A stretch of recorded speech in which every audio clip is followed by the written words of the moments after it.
On day 1, I spawned into the Autumnal Valley as an itty-bitty baby Steve. Ah, this is no fun. Who wants to be a baby? I'm so small and weak. At least the valley was peaceful, and I was surrounded by adorable fluffy mystery sheep. They comforted me in my frightened baby state. Suddenly, a huge gold-plated bully walks towards me. Just seeing him made me feel nervous. Well, looky here, if it isn't the new meat. A silly little baby, thinking he can just wander around the fields. But I'm Midas, and these are my fields, dork, and there are no babies allowed.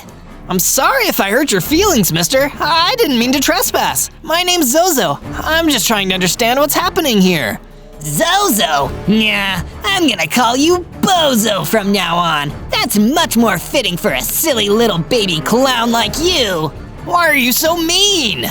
'Cause when you're the strongest, you get to be mean, like this.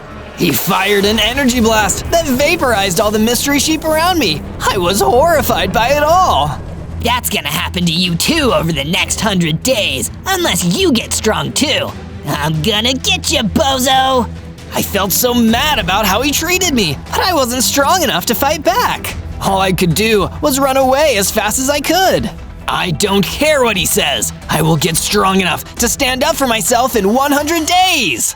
On day 2, I continued running through the autumnal field and didn't stop until I was absolutely sure that Midas the bully wasn't somewhere behind me. Phew, that was a close one. I only have 5 hearts, so I can't afford to let someone as powerful as him get the jump on me like that. I still feel terrible for those mystery sheep though. My knees started to hurt from all the running, so I started crawling around. The Autumnal Valley didn't seem so sweet and peaceful anymore. To a little baby like me, everything seemed almost too scary to handle. I hope I can find someone around here who will agree to help me. But because I wasn't very lucky, I instead ran into a group of mean-looking skeleton jackals. Excuse me, guys, but would any of you be able to help a little baby like me? I'm lost and afraid. But the skeleton jackals just started laughing and laughing. Oh, this is priceless. What a little baby dork. You must be Bozo. Midas told us all about you when he sent us out to look for the little lame-o who was trespassing in his valley. What? You work for Midas the bully? But why? He's so mean. Sure, he's mean, but if you side with the bully and help him bully others, then they won't bully you. That's a terrible message. We should all stick up for each other. Ha! Spoken like a true bozo. Let's get him, boys. I had to run away again because there was no way I could take those guys on. It made me feel so weak and cowardly, but there was nothing else I could do. When I outran the skeleton jackals, I stopped in a clearing to cry. That's when a friendly pig wearing a crown approached me. Are you all right there, little one? No, I'm not. I've only been here for 2 days, and everyone is mean to me. Oh, that's no good. I'm the King Pig, and I won't stand for any of that sort of rubbish in my kingdom. Come with me, little one. Okay. So I followed the King Pig out of the Autumnal Valley.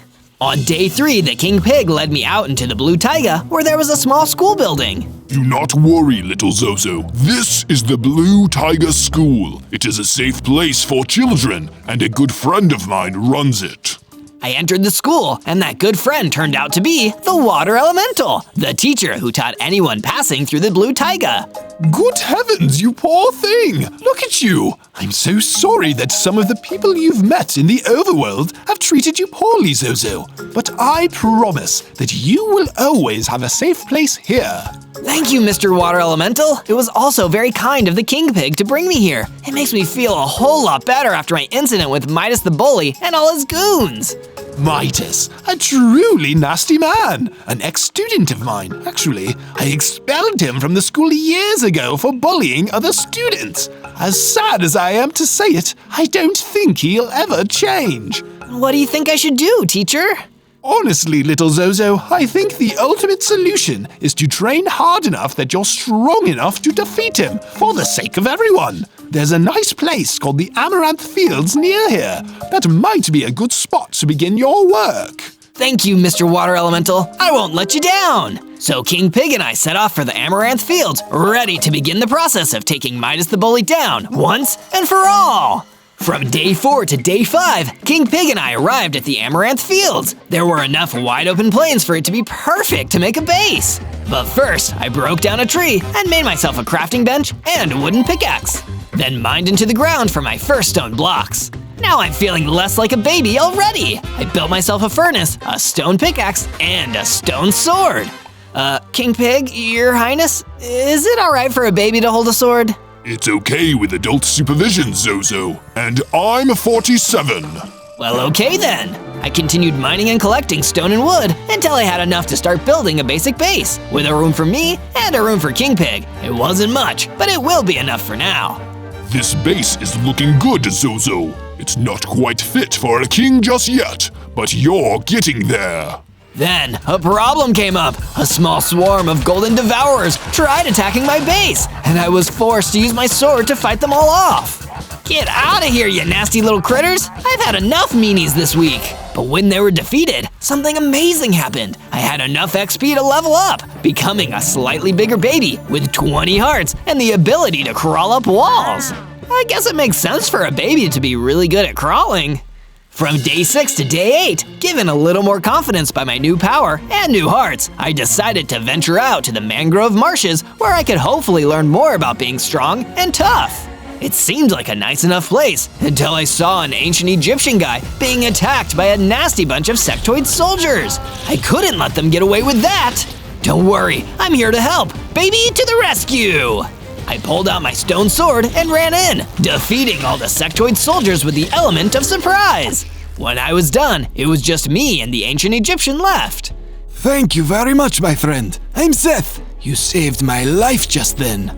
Don't mention it, Seth. I'm Zozo, and I'm just trying to learn to be stronger, so any combat experience is helpful. Well, in that case, we may be able to help each other. You see, Zozo, you may think this is bad, but there's a far worse pest problem out in the Cypress swampland. Think you can help me deal with it? Of course! Lead the way, Seth! So Seth led the way, and I followed him. From day 9 to day 10, I followed Seth out into the Cypress swamplands, ready to take on whatever pest problem he was dealing with. I mean, it's only bugs. How scary can it really be? I changed my tune when I saw the pest that Seth was talking about. A giant, terrifying mummy scorpion! Okay, this may be a bit more challenging than I thought. While Seth stood back in the shadows, I pulled out my stone sword and ran into battle with the mummy scorpion. But my sword strikes didn't do any damage. But when the mummy scorpion hit back, it took off several hearts in one hit. I needed to get out of there as quickly as possible. I ran away from the angry mummy scorpion, yelling for my life, until I was out of there. Seth was waiting for me. So, Zozo, did you manage to defeat the mummy scorpion? I'm so sorry, Seth, but I'm still too much of a baby to defeat him. Want to come back to my base in the meantime? I'm sure we can get something figured out. Thank you, Zozo. That's very kind of you. I'll follow you back. And with that, we headed back towards my base in the Amaranth Fields. From day 11 to day 12, I arrived back at my base with Seth and immediately started working on adding an additional house for him to sleep in. Having 2 of my new friends here definitely makes me feel safer. After all, babies shouldn't be left alone for too long. Once I was done with Seth's room, he came over to me to share some exciting news.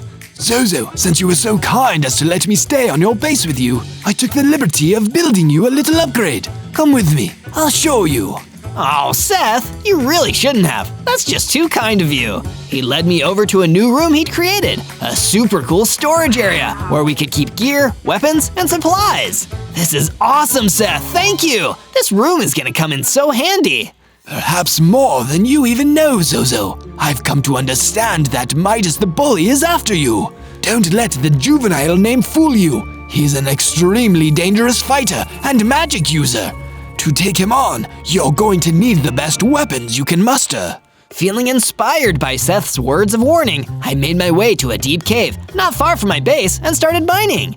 There, I found some iron ore, which I took back to the furnace on my base and smelted into iron ingots. Before I knew it, I had an iron sword and an iron pickaxe. A baby with an iron sword. This is just crazy, but I guess I'll go with it. And of course, a sword is no good if you don't have supplies. That's why I made a paddock on my base and herded some mystery sheep into it. After all, you never know when you're gonna need the wool. From day 13 to day 15, I wasn't sure what I needed to do to get stronger, so I went to my oldest friend, King Pig.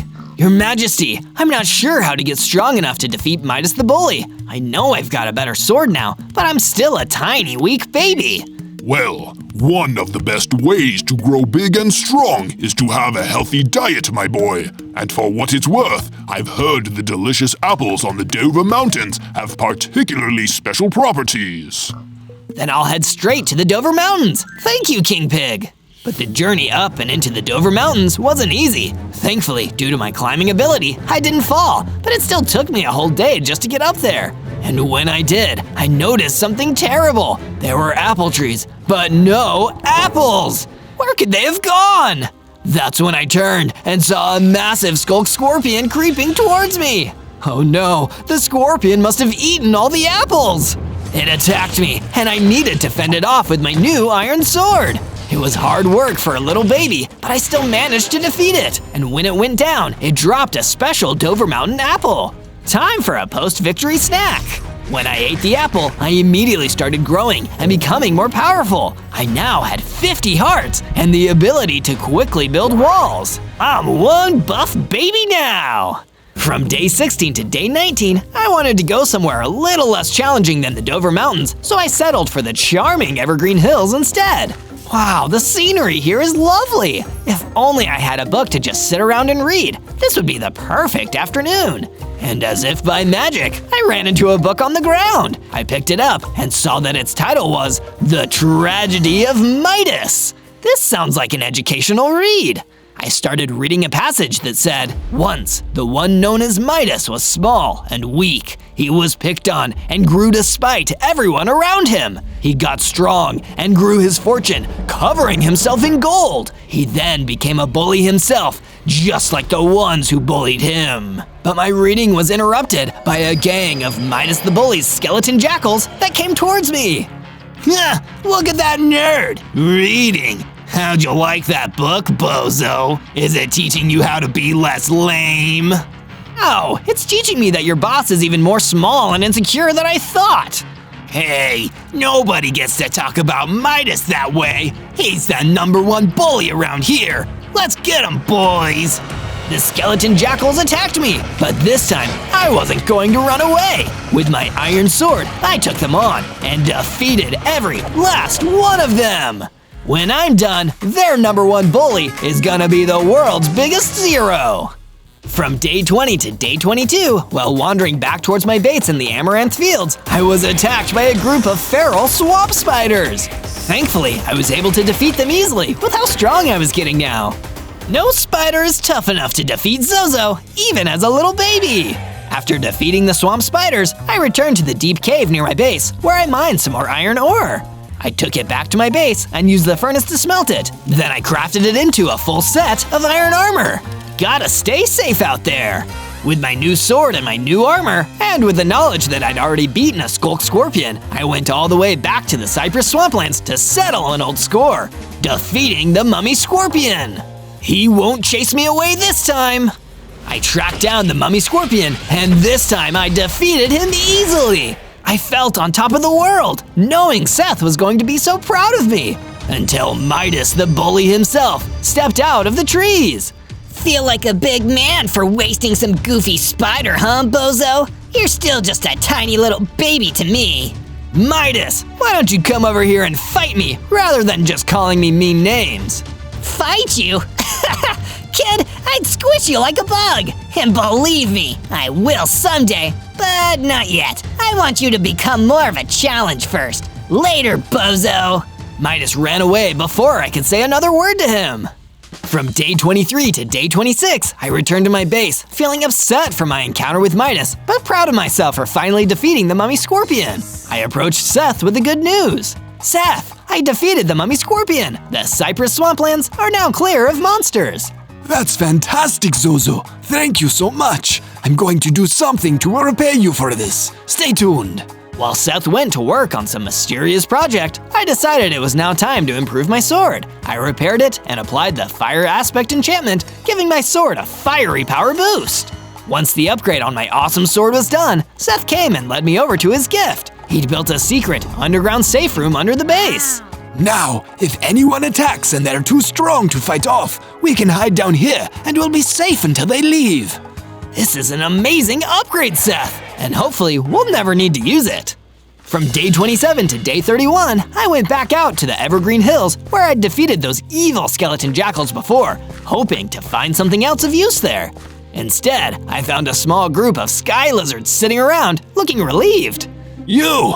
Are you the one they call, Bozo? It's Zozo, actually. Well, Zozo, we wanted to thank you. We heard that you destroyed a group of skeleton jackals here, and those skeleton jackals had been hassling us for years. We just wanted to say thank you. No problem. I just wanted to do the right thing. I'm glad everything is okay now. Well, not exactly everything is okay. We've been hassled by other creatures and monsters too. It's hard to live out here. Then why don't you come live with me for a while? At least until I've defeated Midas the bully. Thank you, Zozo. We'll head over there immediately. I went back to the base too and decided to get some much needed rest by sitting down on a nearby hill and enjoying the view of my base. Just as I was standing back and appreciating my hard work, King Pig ran over to me in a panic. Zozo, we need to go to the Blue Tiger School immediately. Something terrible is happening. From day 32 to day 35, King Pig and I ran to the Blue Tiger School as fast as we could, but it may have already been too late. The Blue Tiger School was under attack from a swarm of skeleton jackals sent directly by Midas the bully. Oh no, we need to stop them. I ran in to help, attacking the different skeleton jackals, but I couldn't save the water elemental. He was destroyed in the confusion. No, water elemental! I went into full rage mode after that, taking out every single one of the skeleton jackals. But even though they were gone, there was no bringing back the water elemental. I'm sorry, King Pig, we lost him. This is a truly terrible day, Zozo. From day 36 to day 39, I went back to the mangrove marshes. I needed to be alone and clear my head. I still felt so guilty about not being able to save the water elemental. But then, as I was traveling through the marshes, I happened upon an air elemental, and he looked like he needed help. He reminded me of my old elemental friend, so I really wanted to see if I could help out. I've lived in these marshes for years, but recently a bubble monster moved in, and it's been ruining everything. I may need your help to stop it, Zozo. Of course, Air Elemental. I'll go see what I can do. I ran deeper into the marshes, excited by the thought that I might be able to do a good deed and make a difference. I'm coming for you, bubble monster. When I found the beast, it didn't take long to defeat, especially with the fire aspect enchantment on my sword. Once this dirty bubble was defeated, I ran back to the air elemental as fast as I could. You have done me a great kindness, Zozo. In return, I will give you one cryptic clue. Midas lurks in a forgotten place. And with that, the air elemental disappeared. And he was right. That was a very cryptic clue. From day 40 to day 43, I returned to my base and found that King Pig had made an amazing improvement to my base. A statue of the water elemental, so we would always remember him. That was so kind of you, King Pig. If the water elemental was here, he'd really appreciate this. Thank you, Zozo. Also, I was wondering if I could ask a favor. My friends, the gold pigs, need to leave my kingdom for a while to be safe from Midas. Can they stay here until we've defeated him? Of course they can. Call them over whenever you're ready, Your Majesty. And he did. A day later, a group of gold pigs arrived and came to stay in the new house that King Pig had created for them. So many people live here now. It makes me feel so safe. Speaking of people who lived in my base now, one of the sky lizards ran over to me with some exciting news. Zozo, you must head to the flowering ancient forest at once. We believe that Midas the bully is already there. From day 44 to day 49, I followed the tip from the sky lizard and traveled to the flowering ancient forest to find Midas the bully. As I was looking for him, Midas himself jumped out from behind a tree. Well, if it isn't Bozo! What's up, little clown? I'm not a clown, and you know my name is Zozo. You've been pushing everyone around for too long. We'll see how funny you think it is when I finally stop you from bullying everyone. Yeah? Good luck with that, clown. You see my gold armor? No one can get me when I'm wearing this. And once I've got my hands on all the gold, no one will ever be able to stand up to me. All the gold? You're just going to steal it? I'm gonna make everyone so afraid of me that they'll just hand it over like the sad little cowards they are. That's terrible. Too bad, so sad. Anyway, wish I could stick around to kick your butt, but that would be a waste of my time. I'll have my buddy here do it instead. Come on out, Horace. Who's Horace? Me. Horace appeared out of nowhere, and Midas ran off. Uh-oh, this guy seems pretty strong. I knew I was in for a tough fight. From day 50 to day 53, I started my battle against Horace in the flowering ancient forest. He was a lot more powerful than I expected, but I was still holding my own. Had enough yet, bozo? No way, I'm not backing down. Then I guess I'll just have to make you. He hit me hard, knocking me back, and I almost fell over. But I got my balance back and came back at him just as hard. The fire aspect enchantment on my sword helped me finally defeat him, and I took a second to catch my breath. That was a close one. Hey, what's that? Looks like he dropped something. There was a baseball bat on the ground. I've heard these can freeze mobs for a couple of seconds. This is gonna be super useful. I also spotted a part of a book. Hey, this looks like a page from a diary. It says Midas on it. Dear Diary, I sure hope no one finds out the reason I wear all of this armor. I'm not a very good fighter. I'm just good at dodging and taking lots of damage. If someone found a way to freeze me or damage my armor, I'd be in big trouble. Good thing I'll never tell anyone my secret. Oh boy, I'm glad I found this. From day 54 to day 57, I got ready to head back to my base. But as I was preparing to leave the flowering ancient forest, an ender creeper ambushed me. Ah, you get out of here! Don't blow up on me! I used my new bat to freeze the ender creeper for a few seconds, giving me plenty of time to defeat it before it could explode. This bat is pretty awesome! When I beat it, the ender creeper dropped a potion of strength. I picked it up. Great! I can take this back to my base. With my new bat and my potion of strength, I headed back to my base to tell my friends all about it. I found the sky lizard waiting for me there. Hi, Zozo. How did it go? I couldn't defeat Midas yet, but I got this bat and this potion, and I learned some new information that I think will help. That's great news. From day 58 to day 62, I decided to take time to make some improvements to my base. I expanded my paddock to make room for more sheep. We're gonna have so much wool! Sweaters for everyone, or whatever else we can make with it. Speaking of which, come here, little sheep. Let's give you a haircut. I harvested some wool from the mystery sheep. When I was done with that, I decided to keep the resource gathering train going. I headed down into the mines in the deep cave and started digging. Phew, mining sure is hard work, but it's worth it. As soon as I said that, I found some diamonds. I gathered them and brought them back to my base. I was able to use the diamonds to craft a diamond pickaxe and a diamond sword. I'm making great progress. Look out, Midas. We'll see how your gold does against my diamonds. One of the sky lizards came up to me as I finished crafting my diamond gear. Zozo, come look.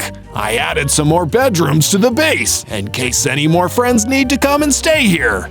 I followed him and saw all the rooms he had added onto the base. Wow, this must have taken ages. Thank you so much. Anyone who needs a safe place to hide from Midas the bully can come here now. With the help of my friends, even though I'm a baby, I feel big and strong.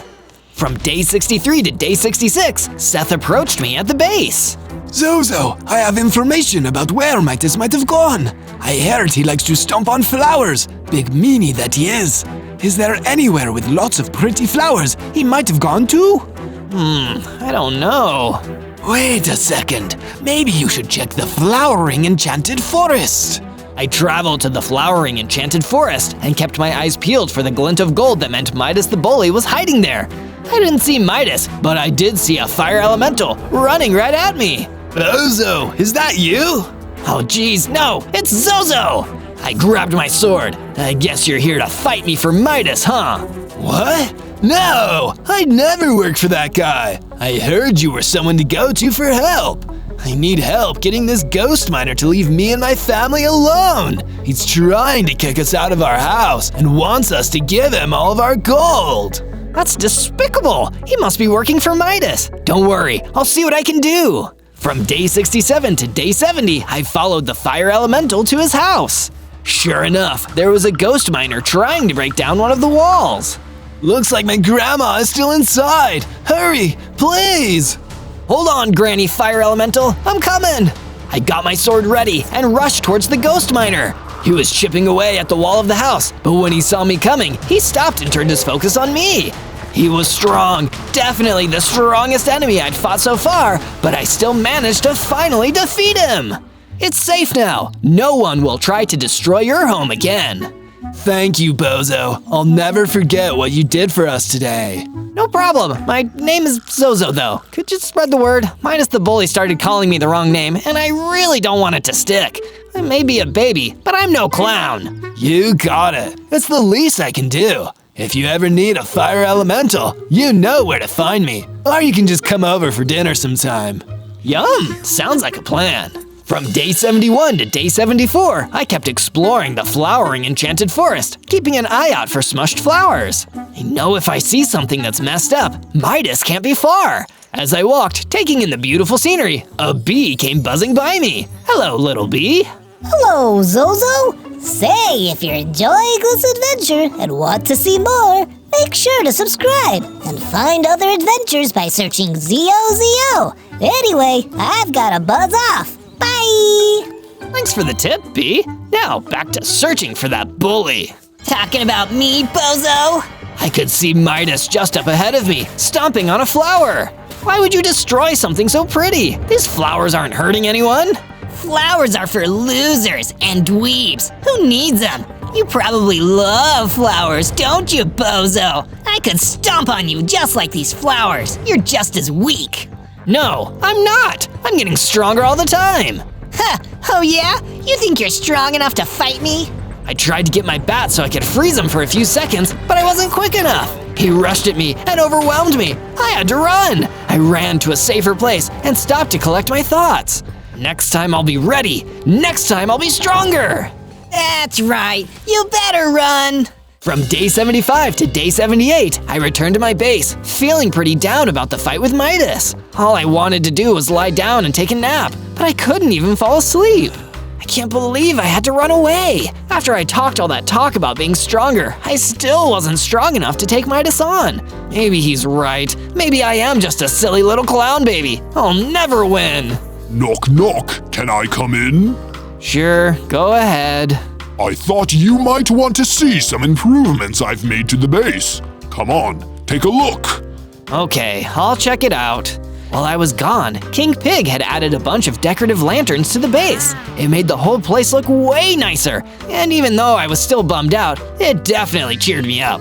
This is really nice and calming in a way. One of the sky lizards came running over to me. Zozo! Zozo!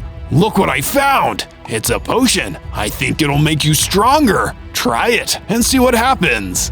Sure, I might as well. I drank the potion, and to my surprise, I felt myself getting bigger and stronger. I was growing up. My heart's increased to 100. Thank you. I feel so much better now. I had a tough time before, but I just know I'll be able to take down Midas soon. From day 79 to day 84, I decided to take my new confidence back to the flowering enchanted forest to see if Midas was still there. This time, I'll show him. He'll see that I'm not a clown at all, and he can't pick on me anymore. I looked all around, but I couldn't see Midas anywhere. I saw some sectoid guards though, and I was able to test out my new strength by fighting them off. It was much easier than fighting the sectoid soldiers from before. I'm definitely getting better at this. When I finished battling the sectoid guards, a rich mummy came to me. Say, old chap, that was impressive. Tell me, how did you become such a talented fighter? Lots of practice, some special potions, and the support of my friends. Righto! Splendid work, my lad. A warrior of your caliber deserves the finest quality armor. Why, I have just the thing. I don't have any use for it myself. I have so much wealth already. Please, take this netherite helmet and put it to good use. Really? Thank you so much. No trouble at all, old sport. Give that wretched bully Midas what for. Ta-ta! After giving me the helmet, the rich mummy ran away and disappeared. What a weird guy, but this is a really nice gift. It'll help protect me the next time I see Midas. From day 85 to day 89, I returned to my base, only to find that more of Midas the Bully's skeleton jackals were attacking my base, trying to break down the structures. Hey, me and my friends worked hard on those. How dare you? Oh, this was your house? We thought it was just a big pile of trash someone left in the field. It'll probably look better once we're done. You big jerks! I'm not gonna take that! In my pure anger at being attacked like this, I went into a rage frenzy and started knocking them out one by one. But some of them managed to escape during the chaos. I knocked out the remaining ones and decided to give chase. Chasing them outside of my base, I noticed that I wasn't fast enough to catch up.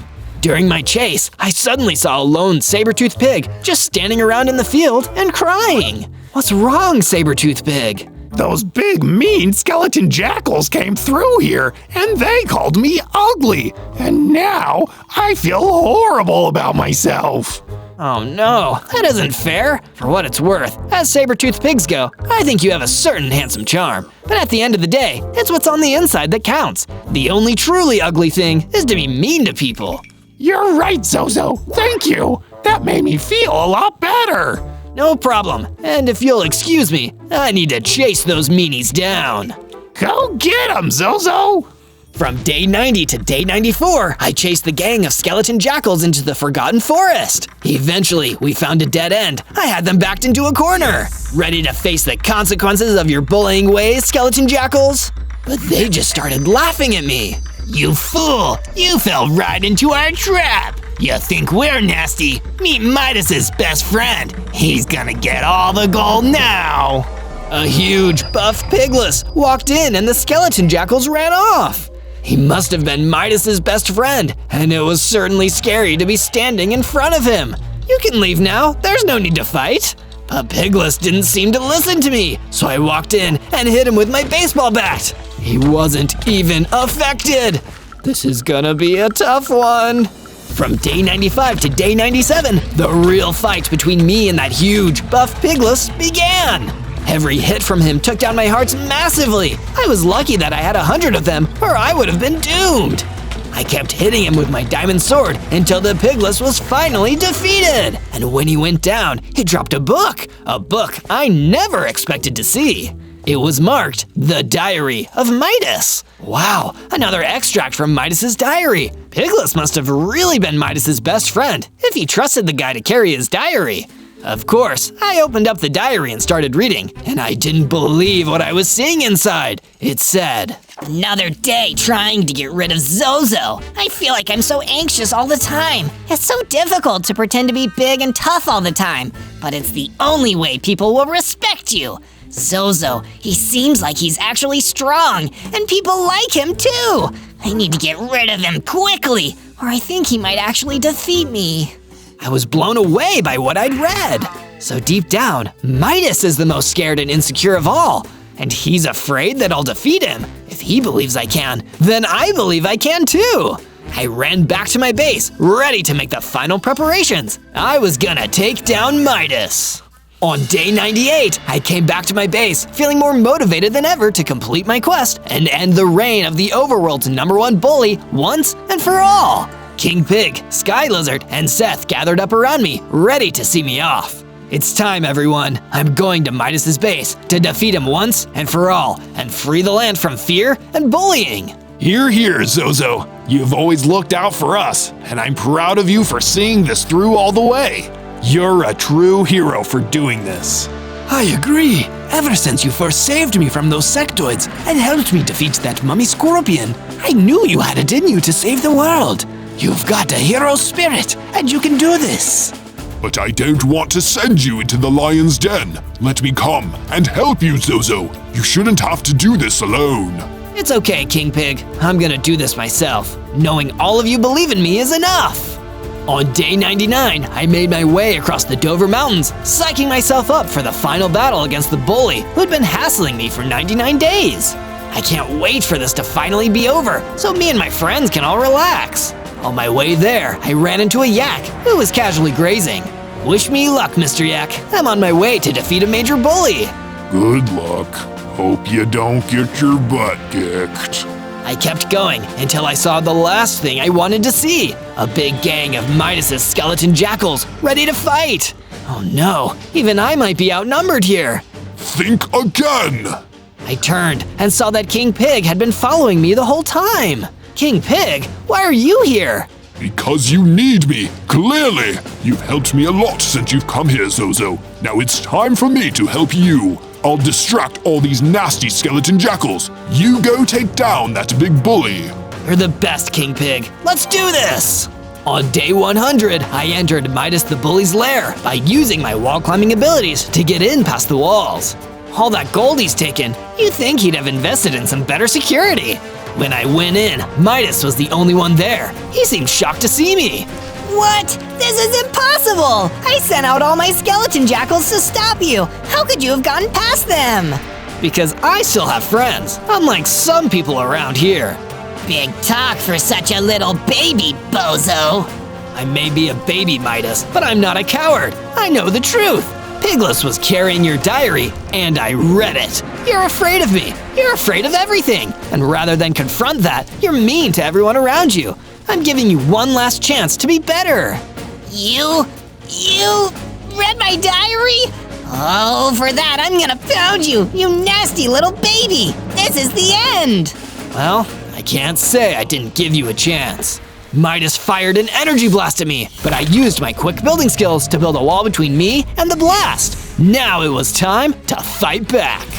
I chugged down the potion of strength I received earlier. There was no way he could stop me now. I ran out from behind the wall and took Midas by surprise and bumped him with my bat. Before Midas could stop me, I hit him again and again and again, cutting through his golden armor until the last strike defeated him for good. That's what you get for being a bully. And with Midas gone, the overworld was free to have fun once again.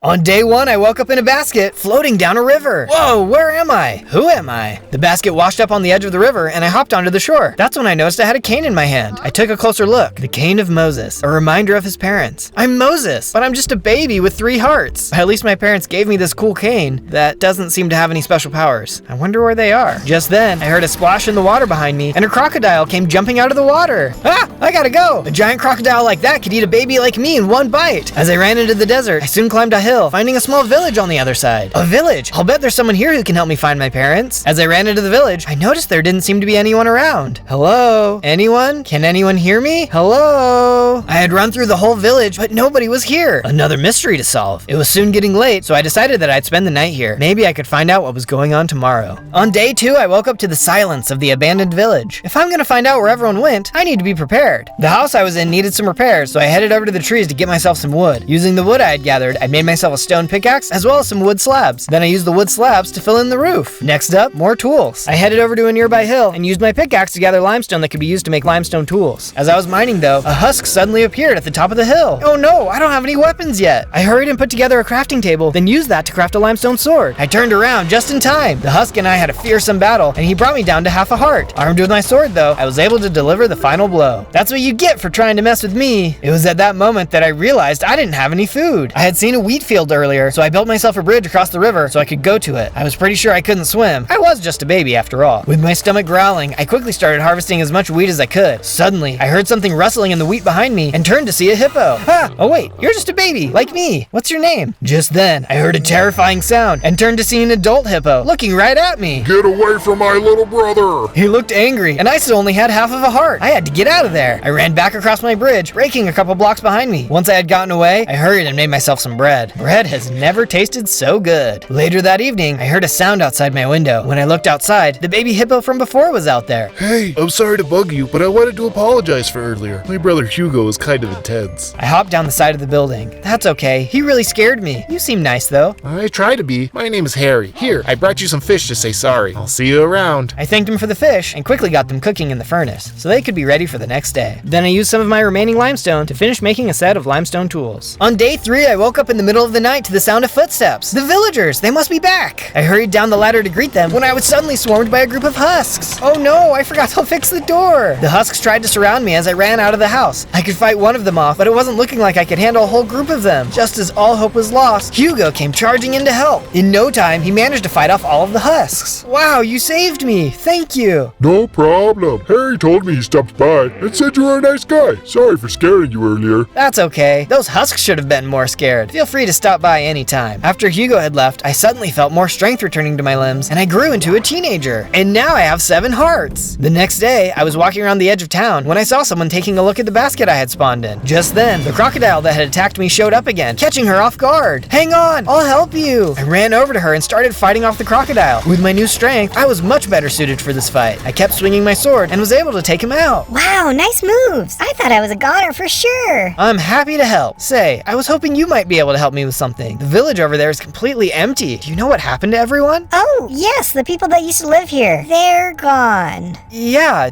do you know where? Yeah, I do. They moved. Oh, really? All of them? Something bad must have happened. No, not bad.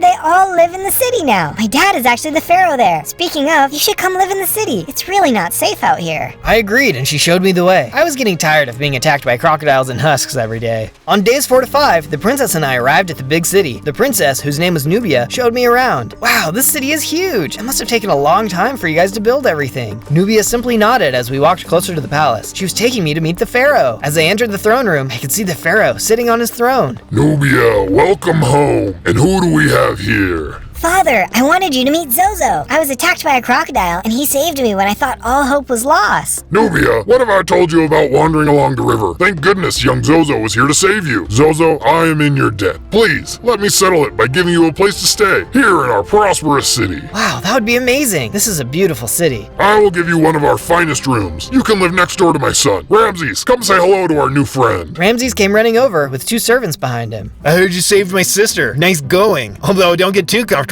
She's always needing someone to bail her out. Nubia rolled her eyes as the pharaoh led us out to a balcony overlooking the city. This city is my pride and joy. As our newest citizen, I just want to make sure you understand its history. Many years ago, I was born to rule and lead these people. If not for me, this place would be a disaster. So anyone who lives here should be happy and grateful to be here. I nodded, but man, this guy really seemed full of himself. But I did appreciate having a place to stay. I couldn't wait to meet all the happy people in the kingdom. Nubia, please, show Zozo around the city so he can see everything I've accomplished. Ramses, you join them. Go on. Ramses, Nubia, and I left the palace, and they began to show me around. There were some really amazing things to see. There were monuments, statues, and lots of buildings. This was some of the best building I had ever seen. Wow, I can't believe your dad was able to build all of this. That's really impressive. Well, he didn't actually build it himself. The people from the desert villages built a lot of it. Yeah, but if Dad wouldn't have given them direction and a place to live, they would have been miserable. They're much happier here. We continued the tour, but I started to notice that most of the people didn't seem to look very happy. In fact, I thought all of them looked like they were hungry. I wasn't so sure about all of this. At the end of the day, Ramses showed me to my room. It was a lot nicer than the rooms of the people we had passed. He told me to get some rest, as tomorrow there was a special show scheduled that he thought I'd enjoy. I headed over to the bed and laid down for the night. On day 6 through 8, I followed Nubia and Ramses out of the palace and to the city coliseum. Ramses seemed pretty excited about the special show we were going to. We soon reached the VIP booth where the pharaoh was already seated. You can take my seat, Zozo. I like to get close to the action. As I sat, I noticed that Nubia didn't seem very happy to be here, but she didn't say anything. Just then, a door in the arena opened and a gladiator came walking into the arena as the crowd cheered. Were we about to watch some kind of fight? Then the door on the opposite side opened and a giant hippo entered the arena. Is that Hugo? Hugo was chained to a post and the gladiator started to attack him. The crowd began to cheer. What is he doing? He's going to hurt him. Yes, my boy, that is the point. That's our strongest warrior down there, giving us all a little entertainment after a long week's work. But it's not even a fair fight. Hugo's chained to the post. He can barely fight back. Hugo, don't tell me you've named the beast. He's no beast. He's my friend. I'm sorry, but I have to do this. I thought I saw Nubia give me a small grin as I jumped down into the arena. I ran up to the gladiator and hit him with my sword. What the? Where did this keep come from? My hit had managed to distract the gladiator for just a second, which let Hugo start to get some hits in. With the gladiator distracted, I quickly broke the post he was chained to, then jumped on his back.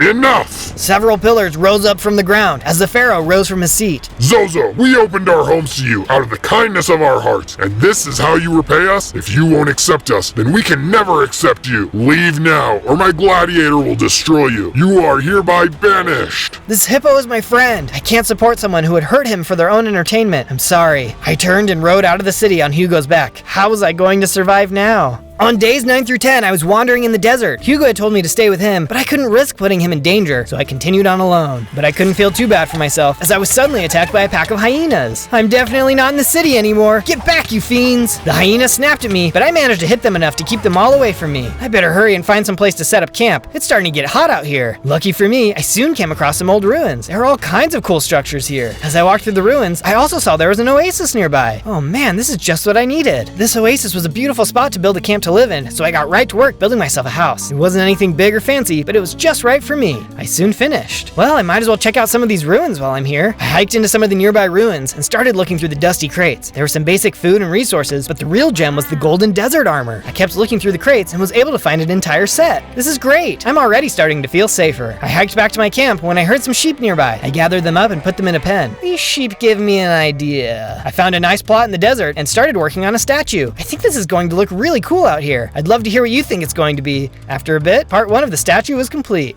On days 11 through 12, I woke up to something interesting outside my door. It was a note. Hello, I saw you come to the old ruin down below. I saw you build with such passion and enthusiasm. You show great promise. I would like to meet you. Come to the location marked on the map. It is in the mountains near here. This could be a trap set by the pharaoh, but I think it's worth the risk. They might be able to help me. With the map in hand, I made my way out into the desert. I had to climb a large hill, but as I reached the top, I saw a torch outside a cave. Inside the cave was an old man. Zozo, I'm so happy you've come. Hi, who are you? I used to be the leader of the desert people, but the pharaoh came and forced them to work for him. He says everyone is happy, but that's because anyone who says otherwise is never seen again. I knew something was off. I could tell the people in the city weren't as happy as he said they were. Are you going to save them? The old man smiled. In a way, but that work will be done through you. Me? How could someone like me ever defeat a powerful pharaoh? He is powerful, but he relies too much on his own strength. There are other ways we can defeat him. What do you mean? That city is his greatest source of pride. If we can destroy his city, not only will he fall apart, but the people of the city can rise up and escape. That city is nothing without the work of the people.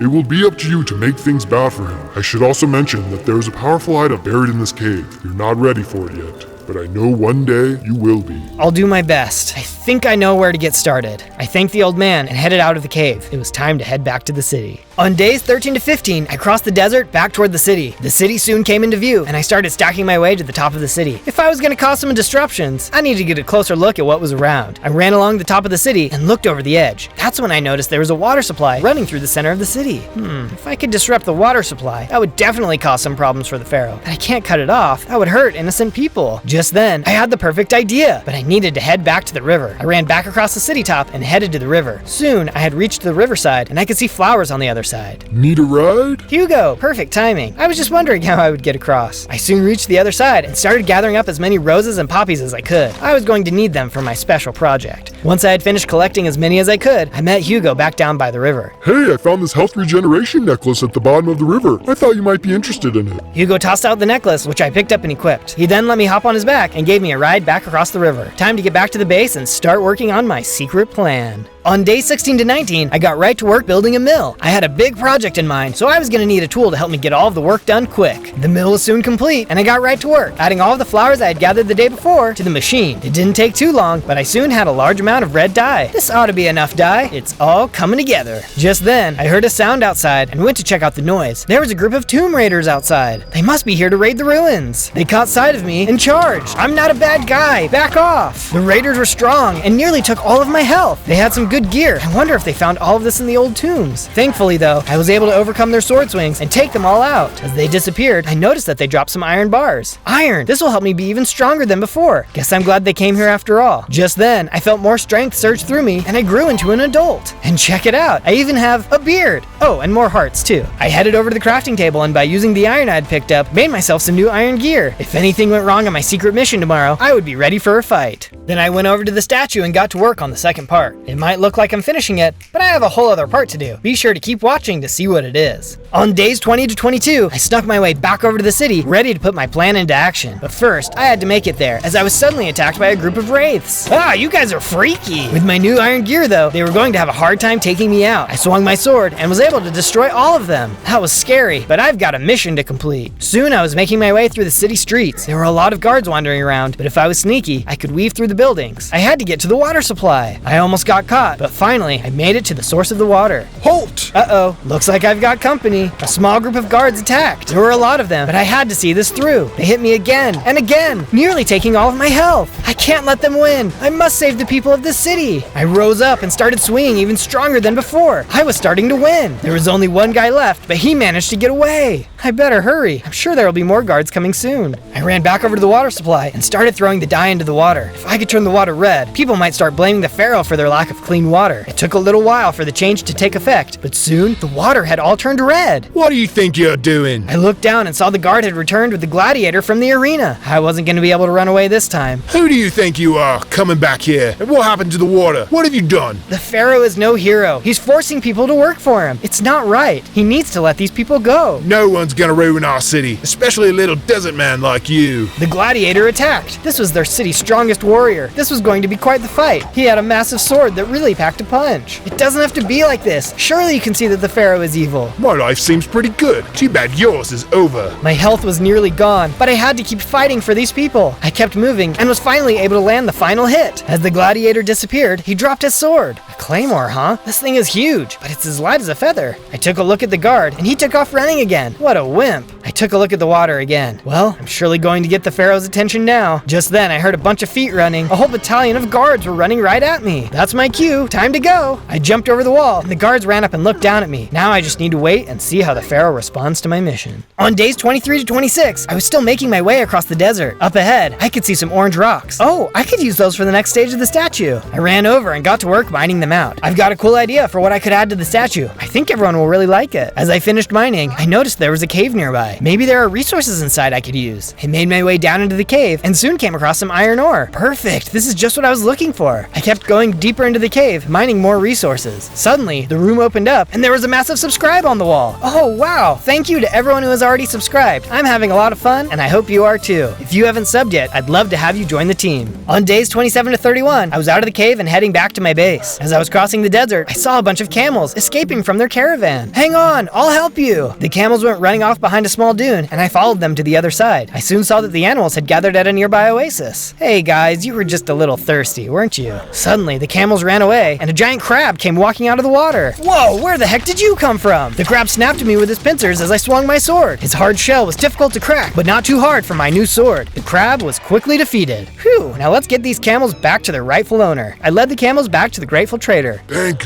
you, sir. Say, are you the one who changed the city water red? I'm glad someone is standing up to the pharaoh. I have a lot of good friends trapped in that city. I passed by there and the pharaoh was pretty mad. Oh yeah? I'm glad to hear it worked. Hopefully it will make the people angry enough to rise up against him. Well, everyone is upset and he's mad, but he's made it even harder for everyone. He's also doubled security around the city. I'm afraid it didn't do what you were hoping. Oh no, I'll have to figure something else out. I know just the thing. The trader headed over to one of his chests, then returned and placed a strange box in front of me. Here, you can have this. Think of it as a thank you for rescuing my camels. The trader opened the box and a bunch of frogs jumped out. I didn't see how a box full of frogs, which now had no frogs in it, was going to be any help, but I didn't want to be rude as he was clearly excited to give it to me. Wow, that is so cool. Thanks. I invited the trader to come stay at my base with me to sell his wares. The city wouldn't be safe for him if people knew he had helped me. He agreed, but needed to take care of some things first. I picked the box up and headed back to my base. What could I do next to stop the pharaoh? On days 32 to 35, I returned back to my base. I wasn't sure what to do next yet, but figured it would be a good time to empty my pockets and start smelting the iron I'd collected. With the iron ingots, I then crafted a full set of desert iron armor, as well as a new set of iron tools. I had also gotten a few diamonds in the cave earlier, so I used those to make myself a new diamond pick. Whatever my next step is, I'll be ready for a fight. Just then, I heard the sound of a camel outside and met the trader as he rode up.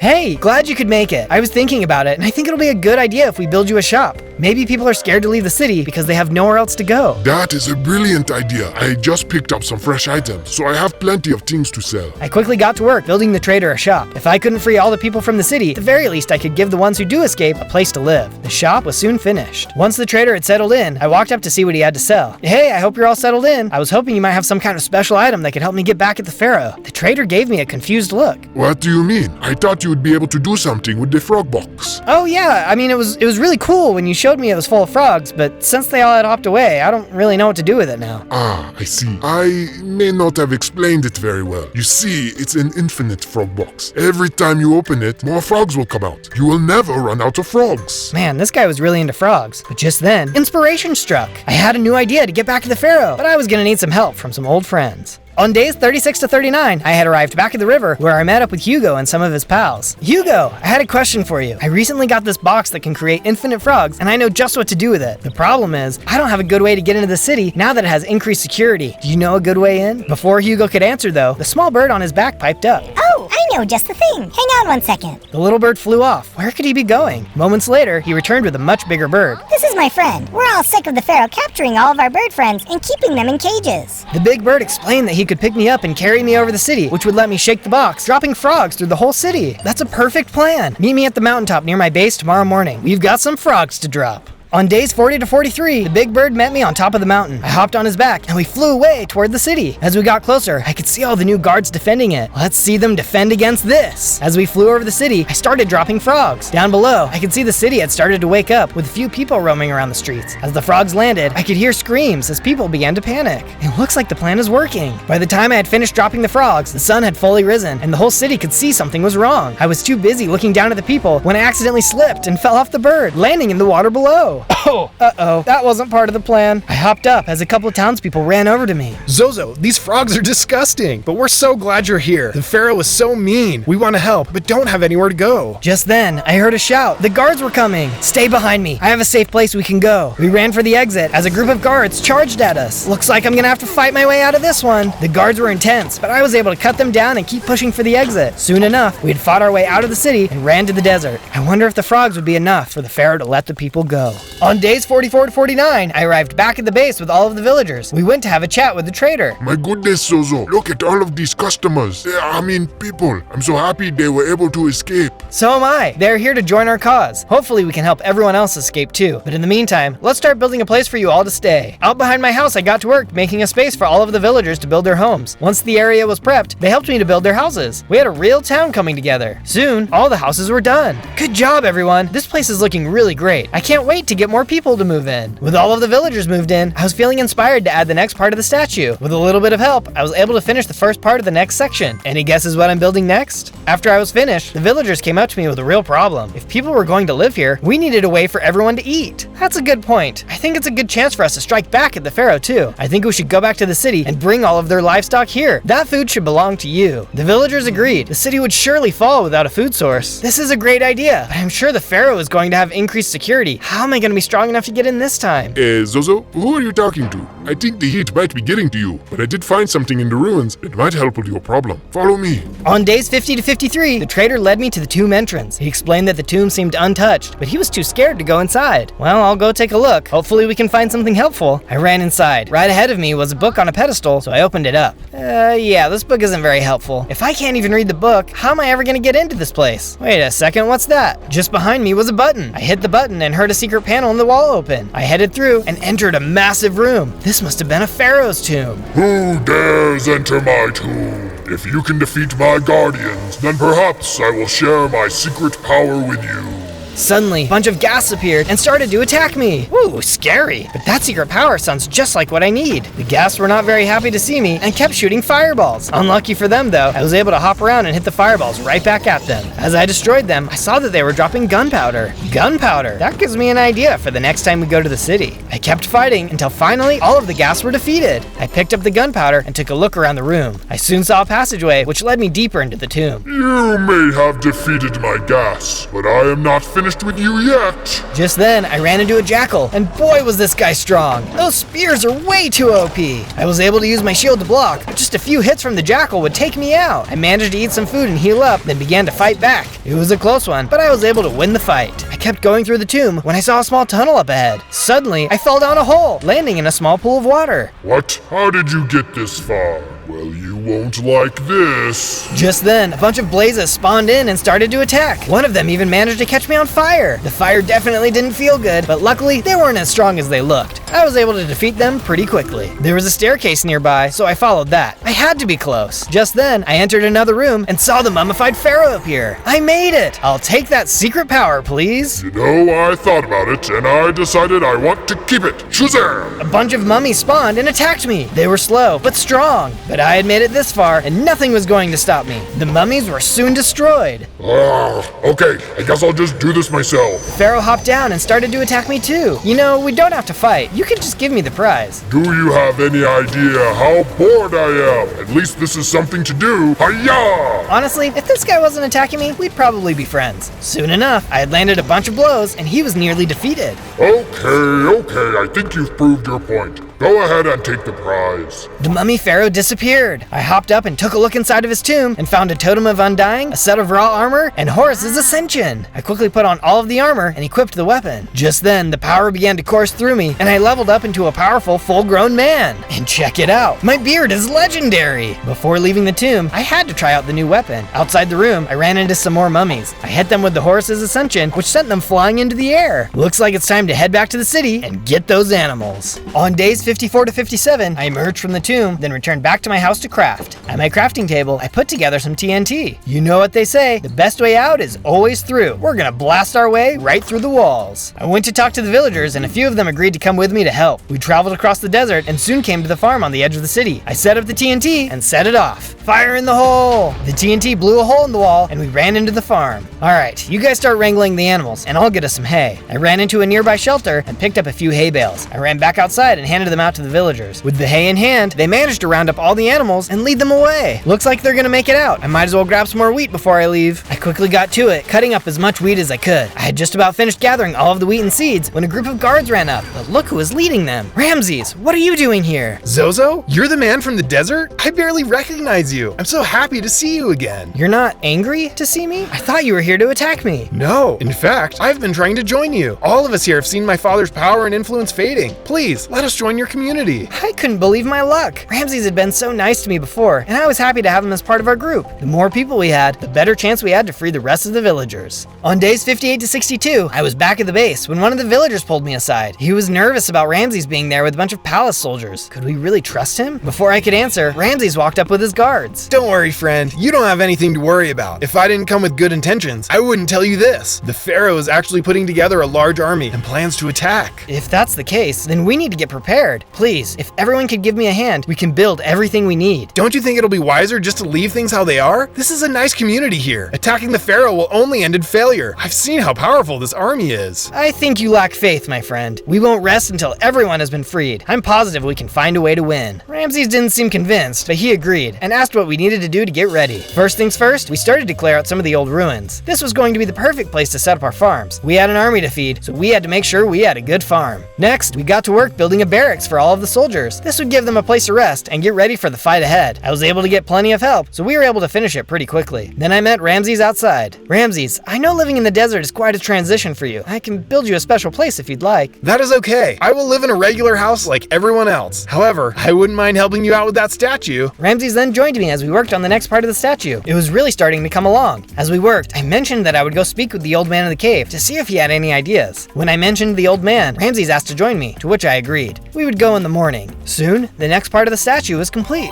On days 63 to 66, Ramsey and I headed up the mountain toward the cave. As we crossed the mountaintop, we ran into a bunch of spiders. What are these spiders doing all the way up here? Ramses and I sprang into action, fighting them off. Working together, we were able to defeat them in no time. It was nice having a good fighter to help out. As we approached the cave, I could hear the old man's voice calling out to me. Zozo, you may enter, but only alone. Sorry, Ramses. You'll have to wait out here. Ramses agreed, and I entered the cave. I know why you've come. The pharaoh is gathering his armies, isn't he? Yes, I was hoping you might be able to help us. I thought maybe that buried item you had mentioned before might be useful at a time like this. In fact, there is a hidden item that can help, but it is not the one buried here. I will give you the directions to the cave. The old man explained where I needed to go to find this item. Excited to have a special item for the fight, I was getting ready to leave. But before you go, Zozo, I leave you with a warning. I know your community has grown, but are you sure everyone can be trusted? I nodded, but I wasn't sure what he could mean. Maybe he was talking about Ramses, but he had done more than enough to prove he wanted to help. I would keep my eye out for any suspicious villagers. Outside the cave, I told Ramses all about the item and where we needed to go. He was just as excited as me, so we headed off to find the cave. On days 67 to 70, Ramses and I had entered the cave. Soon, we saw an interesting looking statue in the middle of the tunnel. I'm surprised someone took the time to build a statue deep down in a cave like this. Suddenly, the statue sprang to life and started to attack us. It's a good thing Ramses had come with me though, as together we were able to quickly defeat it. Nice one, Ramses. Let's keep going. We continued down the tunnel and eventually saw 2 more statues. We stood there for a moment waiting for them to come to life. Maybe these ones are just statues? I guess. Whoa! The statues had come to life and started to attack. There were 2 of them this time, which made it harder than before. But even then, we still managed to fight them both off. I wonder how much deeper we have to go. I mean, what's next? 3 statues? We continued until we saw a larger room. Inside was a huge statue, way bigger than the other ones. Well, I think it's clear what we have to do. Let's do this. Ramses and I got to work, attacking the big statue. His big arms landed some heavy blows as we jumped around, getting as many hits in as we could. We even had to run out of the room and hide to heal up. Thankfully though, we were able to get enough hits in and the giant statue was destroyed. As he vanished, we saw something left in his place. This must be that special item the old man was talking about. With this, we'll be able to beat the pharaoh once and for all. Come on, Ramses, let's... Sorry, Zozo. Ramses hit me on the head, knocking me out. Before I blocked out completely, I saw him pick up the item. On day 71 to 74, I woke up to see that I was all alone. Oh, my head hurts. Ramses must have stolen the weapon and escaped. I've got to go make sure everyone is okay. I quickly ran out of the cave and headed straight to the old man. When I arrived, his cave was empty and all of his stuff was gone. Ramses must have beaten me here. What am I supposed to do now? Just then I remembered the buried item. I began digging around. Surely I could use whatever this mysterious item is now. I uncovered a chest and opened it to look inside. A note. You had the power with you the whole time. Use your power of hope, will, and the strength of your people to overcome any obstacle. It's just a motivational note? I don't need that. I need a weapon that can save everyone. Oh no, everyone! I ran over to the other side of the mountain and could see our town was in flames. Why would Ramses betray us like this? I should have listened to the villagers, the old man. They were right about him. I hurried and ran down the mountain to look for survivors. As I got closer, I could see several of the villagers, and the trader came running up to me. Zozo, where have you been? Ramses returned to gather all his soldiers, and they all attacked. I'm so sorry. Ramses knocked me out and took the special weapon we had found. That must have been what he was using. He had some incredible abilities and had turned into a monster, but somehow we managed to push them out. I've got to stop him before he can give the item to the pharaoh. I better get to the city quick. That's the thing. I don't think he went to the city. There's a fort near here. I think you should go there to face him.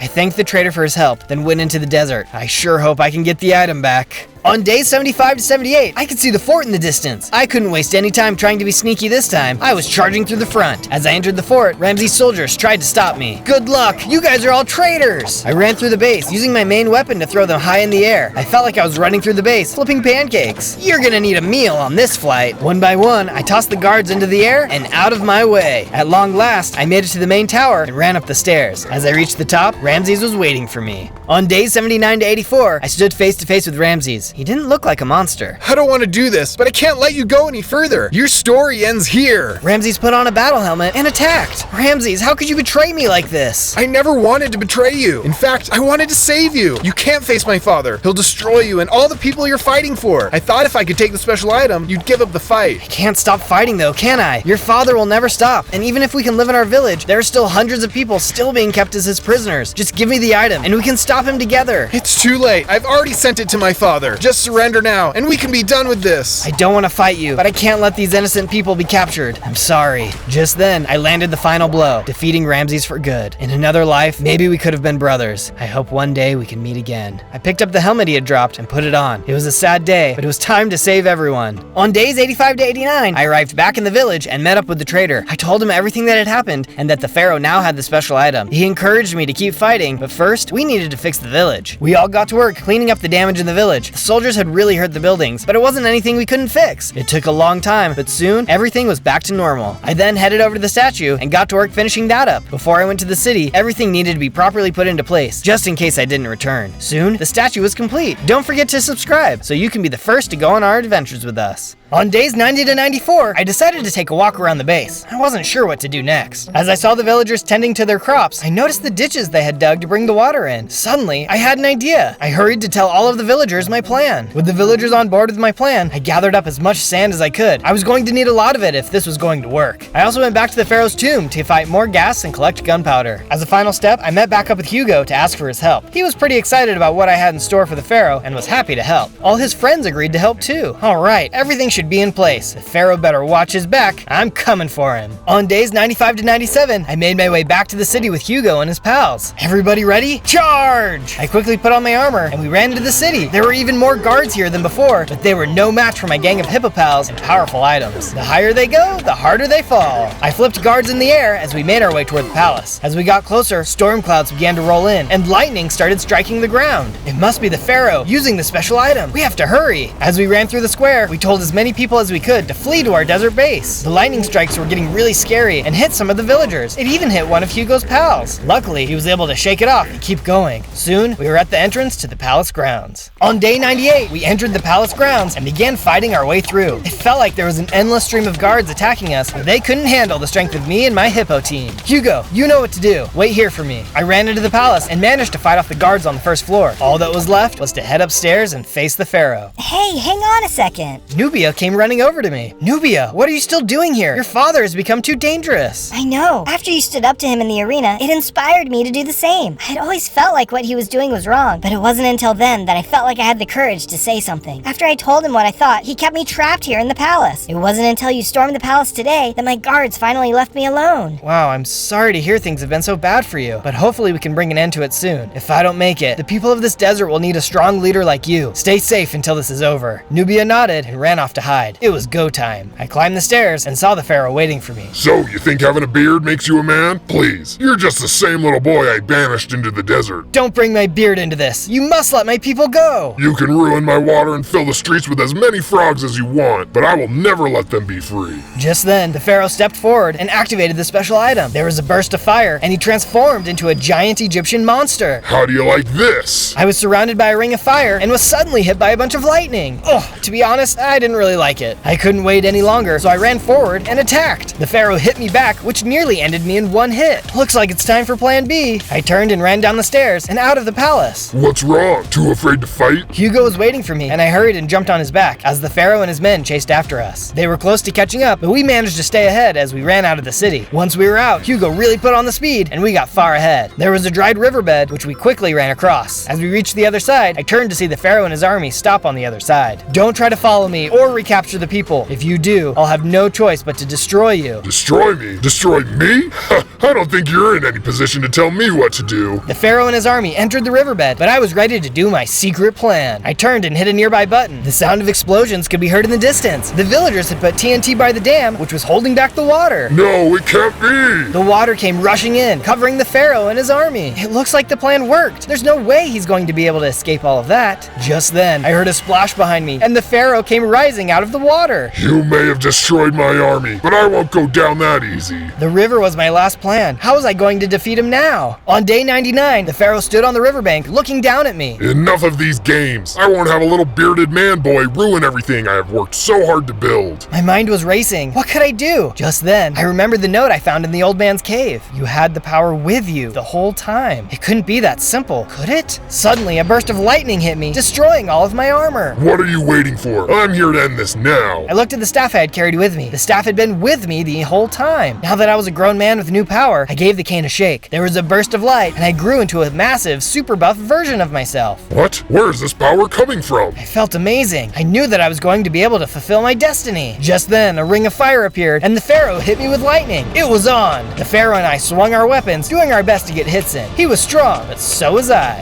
You may be bigger, but I still have my lightning. The pharaoh kept trying to hit me with lightning, but with my new abilities, I was able to dodge it. I couldn't dodge it every time, but it was clear he was running out of ideas. It was time to end this. This one is for my people. I leapt into the air and struck the pharaoh, which caused him to begin exploding. Soon, he disappeared. With the pharaoh gone, I focused my energy and returned back to my normal size. It was time to return to my people. On day 100, the world was finally free of the pharaoh's influence. I traveled to the city to meet with Nubia, who is now the ruler of the city. She was a nice ruler who let the people live freely, whether in the city or not. And she always made sure everyone was paid for their hard work. work. Our small village continued to grow, and I remained with those who chose to live there. Peace had been restored, and everyone could freely live their lives. On day 1, I spawned in as Iron Man. And look, I'm not a baby. I'm all powered up. I flew around firing lasers. This was really cool. These zombies have met their match. Time to say goodbye. I blasted the zombies out of the way. They were no match for the might of Iron Man. Once they were all destroyed, I was floating over the forest, scanning the area. Suddenly, something hit me out of nowhere. What was that? I didn't see who it was, but I heard a voice. Say goodbye to your power. I had hit the ground, but managed to survive. But look, now I only have 5 hearts. I had to hurry and leave the area though. Whoever that was could come back. Later, as I was escaping through the forest, a group of zombies came running up to me. I know how to handle these guys, but that was when I had my suit and powers. I didn't stand a chance now. I had no choice but to run away. I can't believe someone caught me off guard. They better watch out, because I'll stop at nothing to get my power back. But that was another day, so I settled in for the night. On day 2, I woke up all alone, still feeling weak without my powers. I had to figure out who was out to get me. I've got quite the mission ahead of me. I'm going to be building and making all kinds of really cool things. But before I can do that,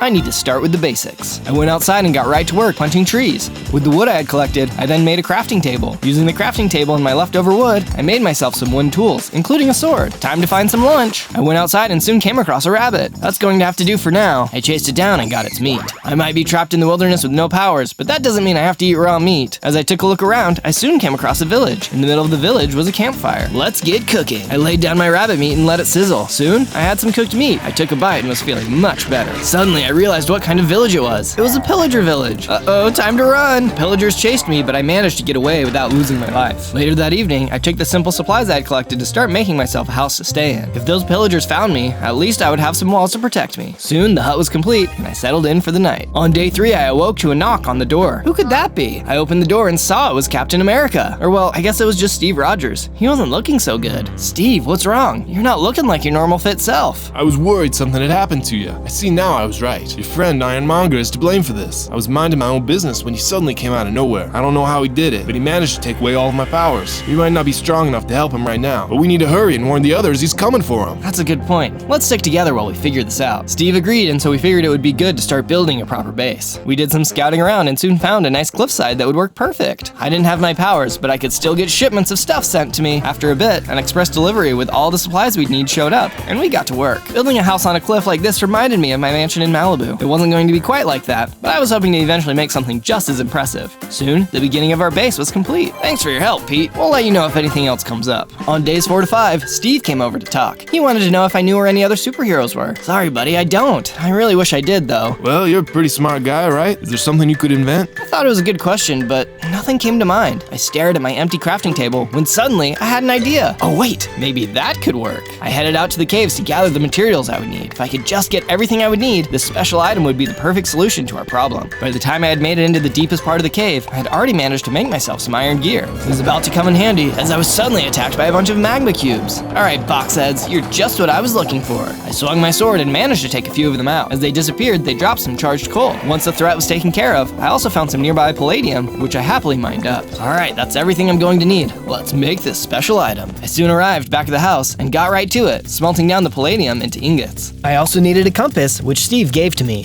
At long last, the final pieces were starting to come together. I went to the crafting table and used the palladium, charged coal, and compass to make my special item, a superhero radar. Sure hope this works. Steve and I headed into another room, and I set the radar down in the center. I placed a lever on the wall and flipped it. The radar started to make a sound, and a purple line came out of it. That line is pointing us to a nearby superhero. Now we can help them. On day 6 to 8, I checked the radar again to get a clear direction of where to go. I told Steve to hang back at the base and keep an eye on the radar, just in case anyone else popped up on it. Let's go see who it's gonna be. I left the base and ran off in the direction the radar had indicated. Hopefully I could get to them in time. After a bit of traveling, I soon reached a village, but it looked like the place was abandoned. Hello? Is there anyone here? Thought it was you stomping around. Black Widow had come out of nowhere. Natasha, I can't believe I found you. There's no time to explain, but I need you to come with me. Listen, I don't trust anyone that much, even you. You're gonna have to give me some kind of explanation. Okay, Steve is back at my base, and you see neither of us have our powers anymore, so we've got to hurry to get out of here, or the same will happen to you. Don't have your powers? Who or what did that to you? Ironmonger! It was an answer to her question, but also an exclamation.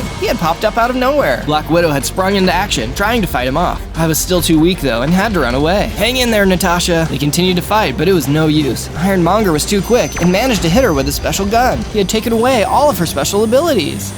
I don't know what you two are up to, but knock it off. Go live normal lives like the ordinary people you are. Before he could do us any more harm, we ran away. I couldn't believe he was able to do it again. On days 9 to 10, Black Widow and I arrived back at the base. We met up with Steve. Natasha, it's good to see you. Wait, did something happen? It was Ironmonger. I had gotten there in time, but he showed up and was able to steal her power. Oh no, did you see where he went? No, we had to get out of there. I hate this feeling. I've never felt so useless. It's okay. Keep your head on straight. I need some time to clear my head. I decided to get to work, building Natasha her own place to stay at the base. It was good to have a project to keep my mind busy. I couldn't believe I was beaten by my own friend. Soon, Natasha's room was complete. On days 11 to 12, I went to check the machine and saw there was a new signal, but this time it was different. What is it? What does it mean? Not 100% sure. It's a new invention that even I don't understand completely. Well, if it's pointing to a friendly, it's worth a shot trying to save him. Yeah, I'm not so sure, Cap. What good are we as rescuers if we can't really rescue someone? Ironmonger is just going to show up again. You don't know that. And come on, you know there's more to this than just being the strongest.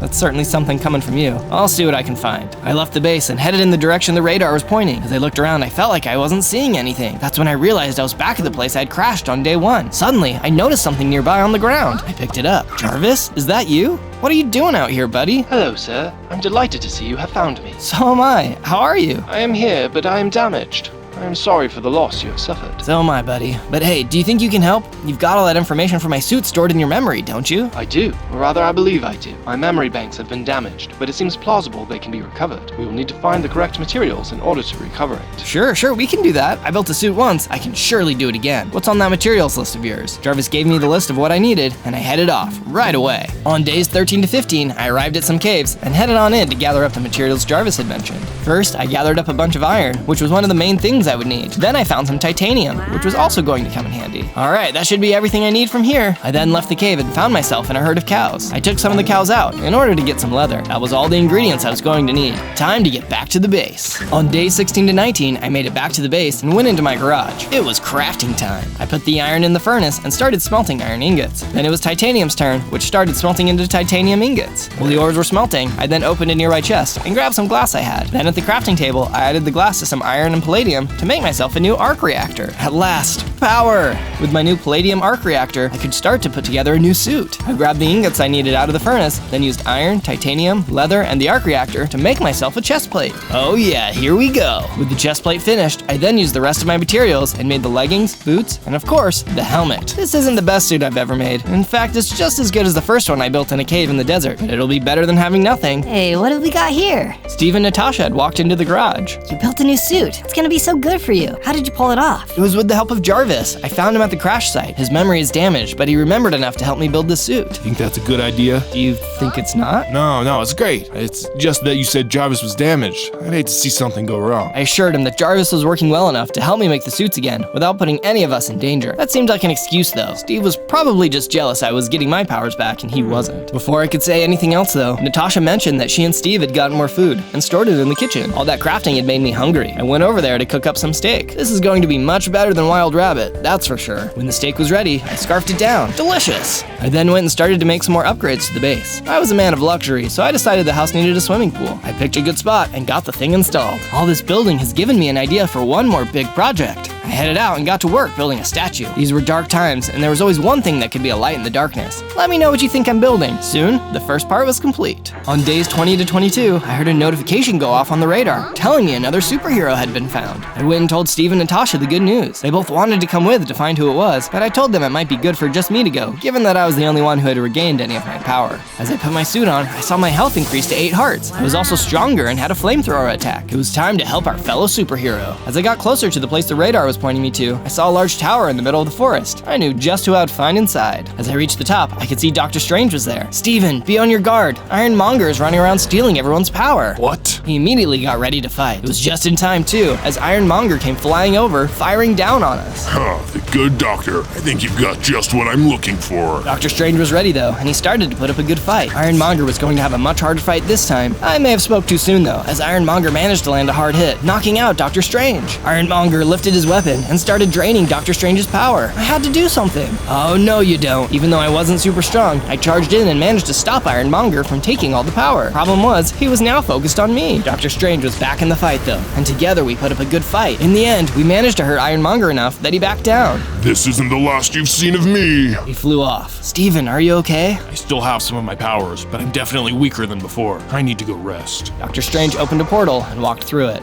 Well, that was a quick exit, but at least we could stop him from losing everything. I better get back to the base and see who else we can help. On days 23 to 26, I was on my way back to the base when Jarvis piped up with some helpful information. Sir, my sensors are indicating a lot of silver nearby. I think that could help. Jarvis then told me what direction to go, and I headed there right away. As I arrived at the location he was sending me to, I didn't see anything. Are you sure this is the right place? There doesn't seem to be anything here. The silver may be beneath something, but I am 99% sure it is here. Well, guess I better start breaking blocks. I started breaking things as I looked around and soon saw an entrance to a dungeon. What is this all about? As I went deeper into the dungeon, I ran into a bunch of piglins. You piggies better watch out. That's when I noticed that they had all kinds of materials stored down here. Hope you guys don't mind if I use some of this stuff. As I fought my way through the gang of piglins, I noticed that they dropped silver ingots. There, sir. The silver I was detecting. I happily picked the silver up and continued to fight the piglins. There were hoglins around as well, and they were a tough challenge. But I was up for the fight and soon made it to the dungeon's boss, a piglin brute with armor. You look strong, but I'm stronger. It turned out I was right. The piglin brute was really strong after all. He knocked me back, but I stayed in the fight. He wasn't going to get the better of me. After a long fight, I finally took him out. He didn't drop anything. But look, a chest. I went over to the chest, which was filled with silver.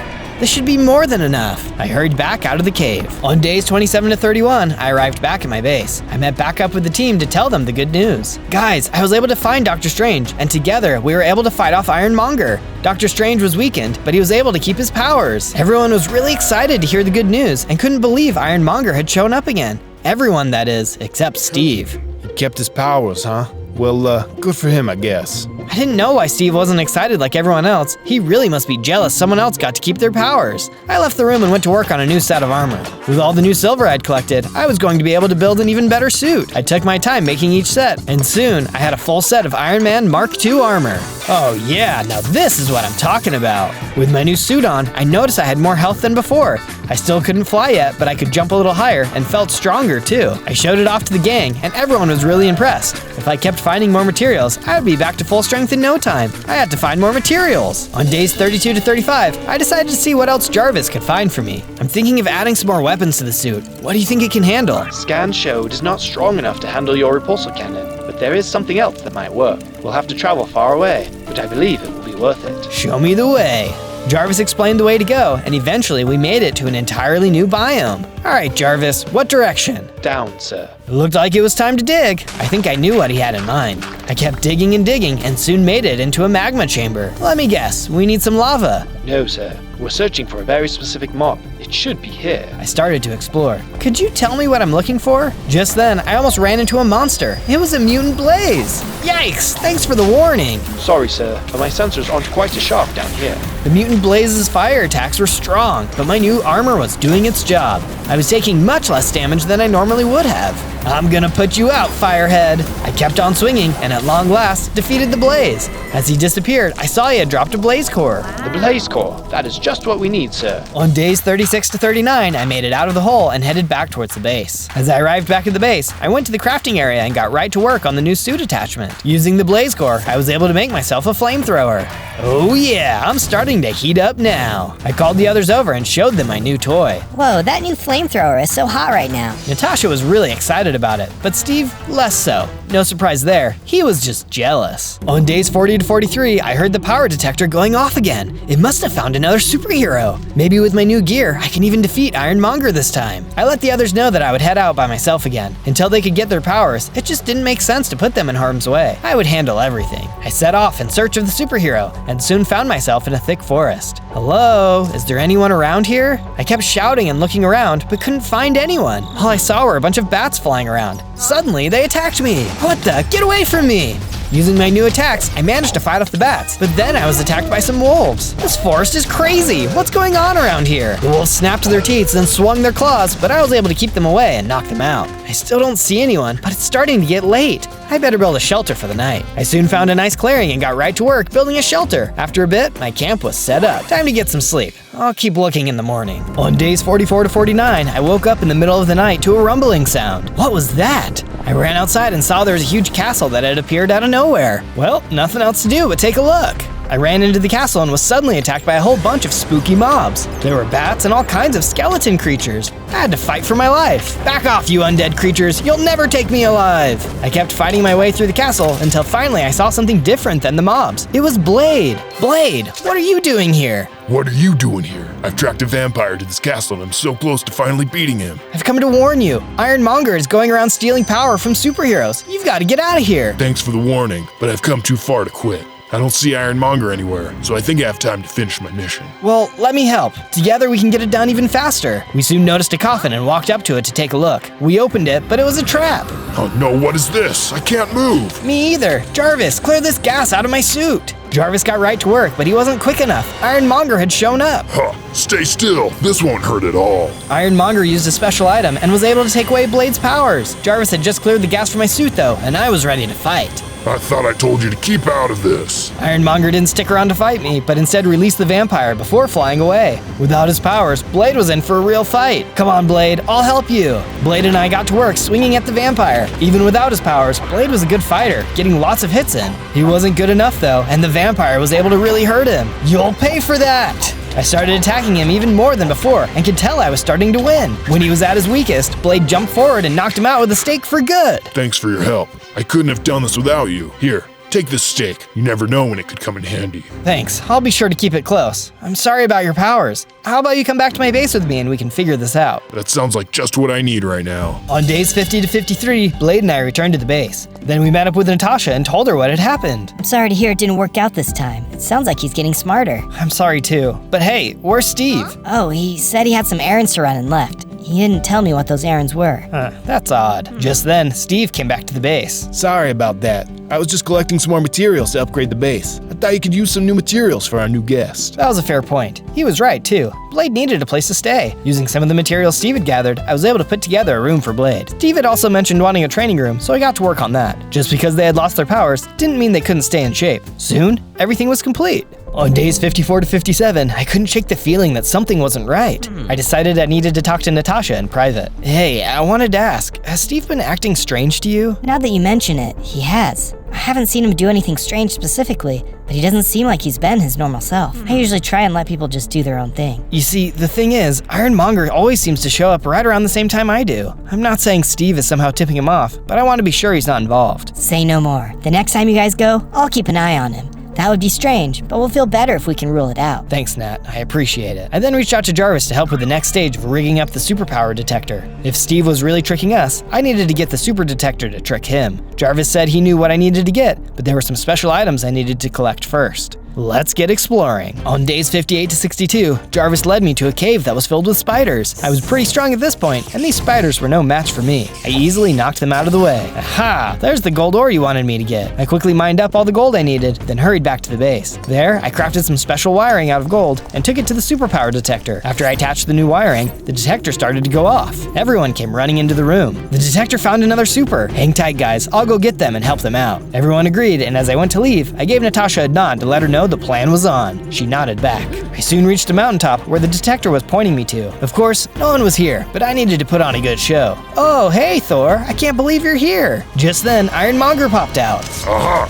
Huh? I was ready for him and gave him a good hit. What the? There's no Thor here. I can't believe I've been betrayed and tricked like this. What do you mean betrayed? How did you know I would be here? I've said too much. Ironmonger flew away. Something was definitely going on. I hurried back to the base. As I arrived, I could see Natasha was waiting for me. You're not gonna believe this. What happened? After you left, I followed Steve just like you asked. Once he had gotten far enough away from the base, I saw him pull out a communication device. I got close enough to hear who he was talking to. It was Ironmonger. You're right. I can't believe this. We've got to confront him right away. On days 63 to 66, I headed into the base to find Steve. I soon found him. Hey, you weren't gone for very long. Did you find anyone? There was no one there, but you probably already knew that. What do you mean? How could I have known that? Because you've been in contact with your friend, Ironmonger. Give it up, Steve. We know. You don't know anything. Just then, Steve started to transform. Suddenly, Steve was gone, and Mandarin was standing there. Mandarin! So it's been you all along. I should have known it was someone evil trying to trick us. Well, you just aren't very smart, are you? You've been leading us to superheroes this entire time. What do you want with us? I've been absorbing all of the powers. Soon, you'll be unable to stop me.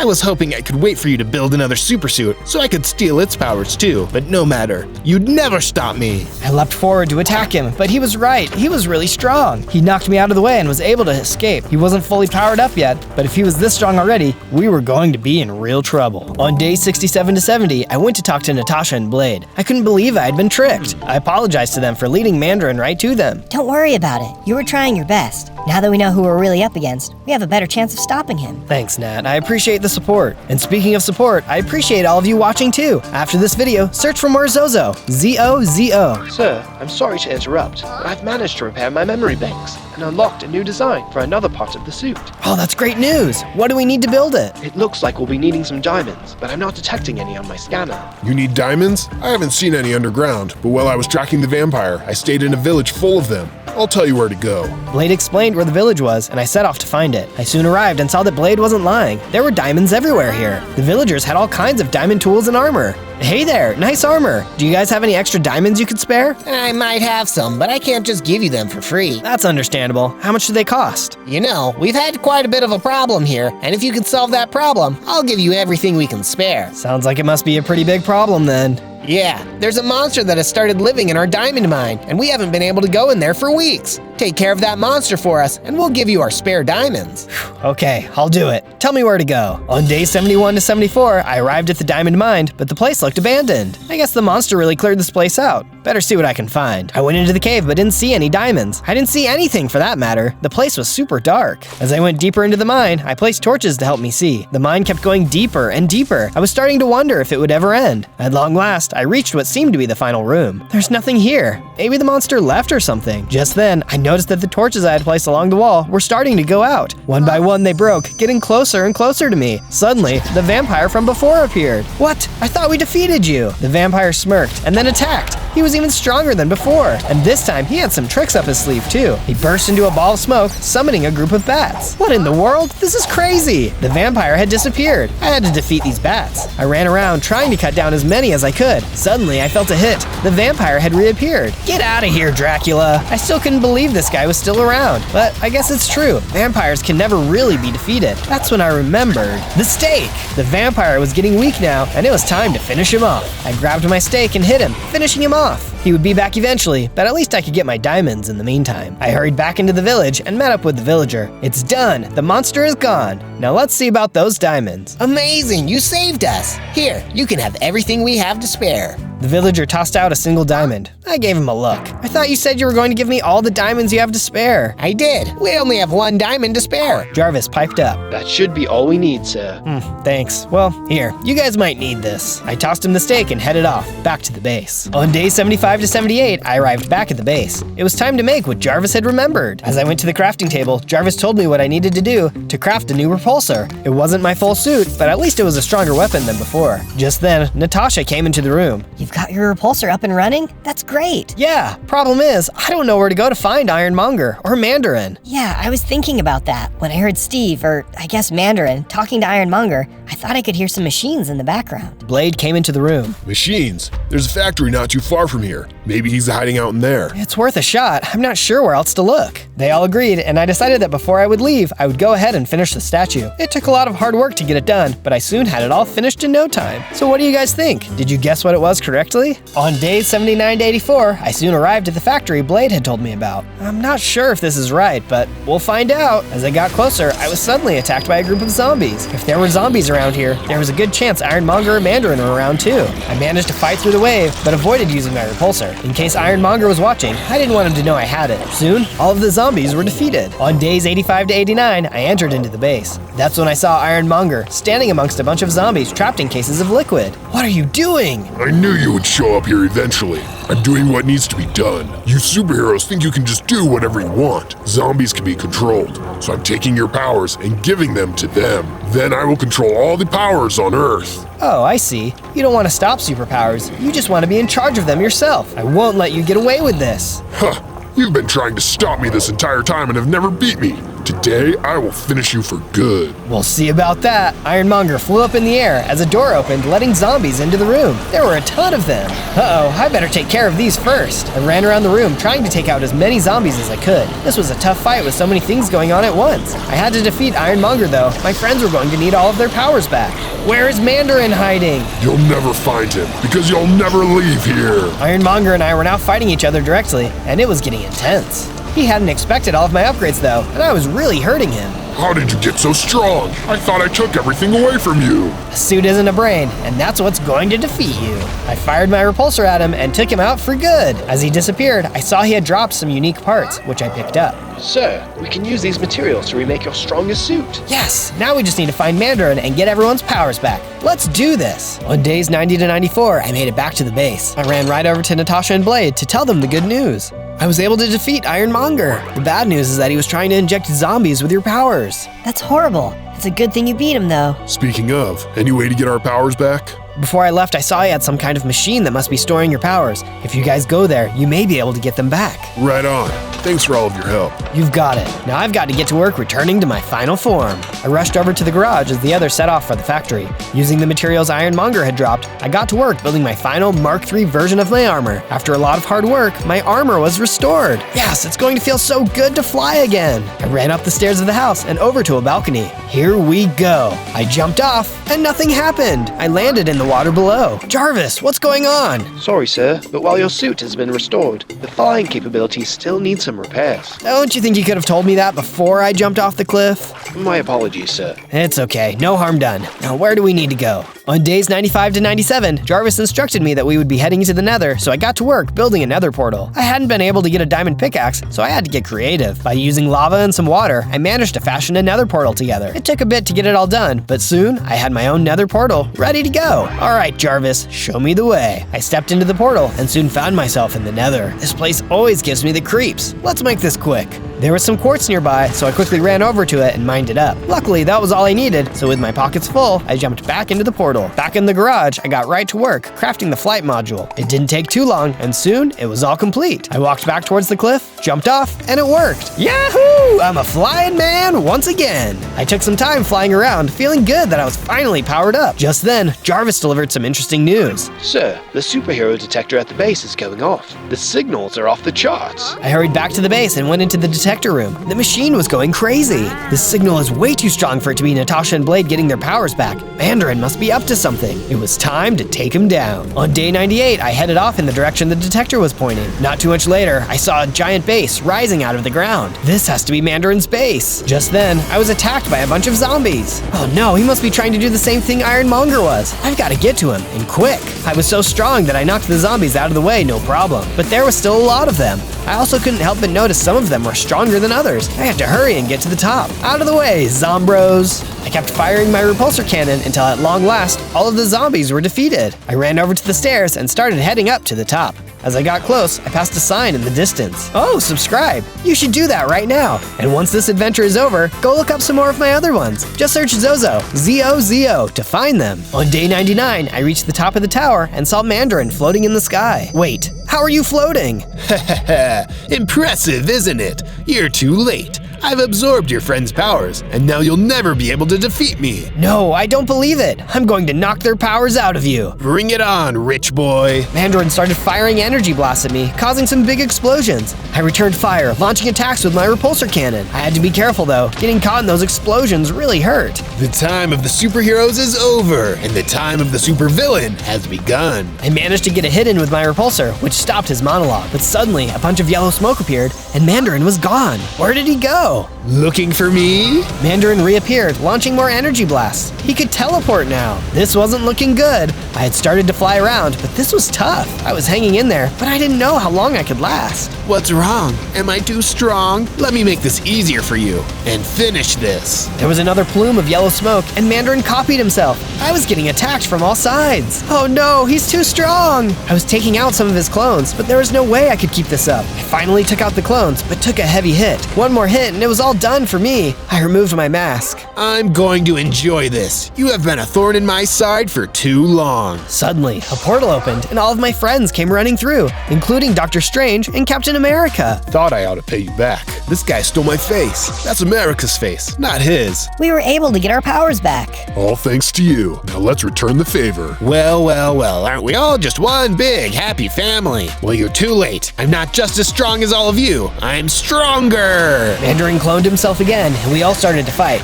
It was on now. He was still strong, but there was no way he could take us all down, because even though we might be equal in power, we had something he didn't. Friendship.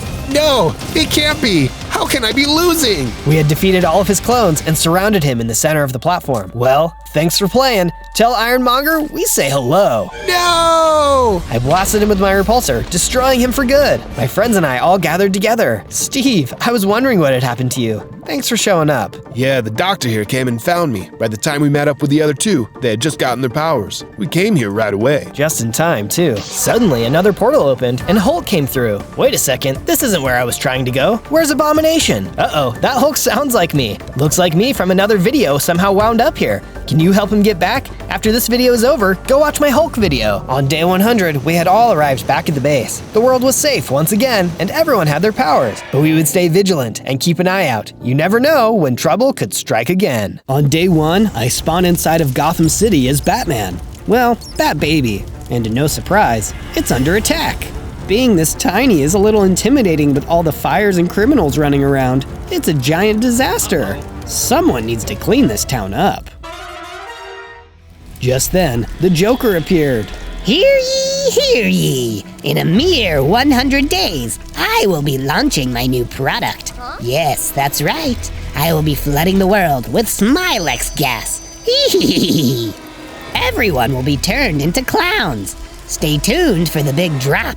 Here's a little teaser. Hee. Just then, he grabbed a couple thugs and turned them into clowns with a sample of his clown gas. This clown gas was serious business. I had to get out of there, so I ran into a nearby alley. I have 100 days to figure out how to stop Joker before he sends in the clowns. On day 2, I made my way around Gotham's alleyways, getting to know them. I realized I only had 3 hearts, so I'd have to be very careful. Just as the thought left my head, I bumped into a couple of Joker's thugs. They weren't very friendly. You wouldn't hurt a baby, would you? Aw, a puny Batman. Let's smash it. Joker will be so pleased. They had no mercy, and they started to attack me. My only defense was to run. I tried to lose them in the alleys, but eventually they cornered me in a dead end. I had nowhere else to run. I was done for. You'll never get away with this. Just as they were closing in on me, I heard someone call to me from above. I looked up and saw a cop looking out a window. Quick, use your grappling hook, kid. Grappling hook? I checked my supplies, and yep, sure enough, I had one.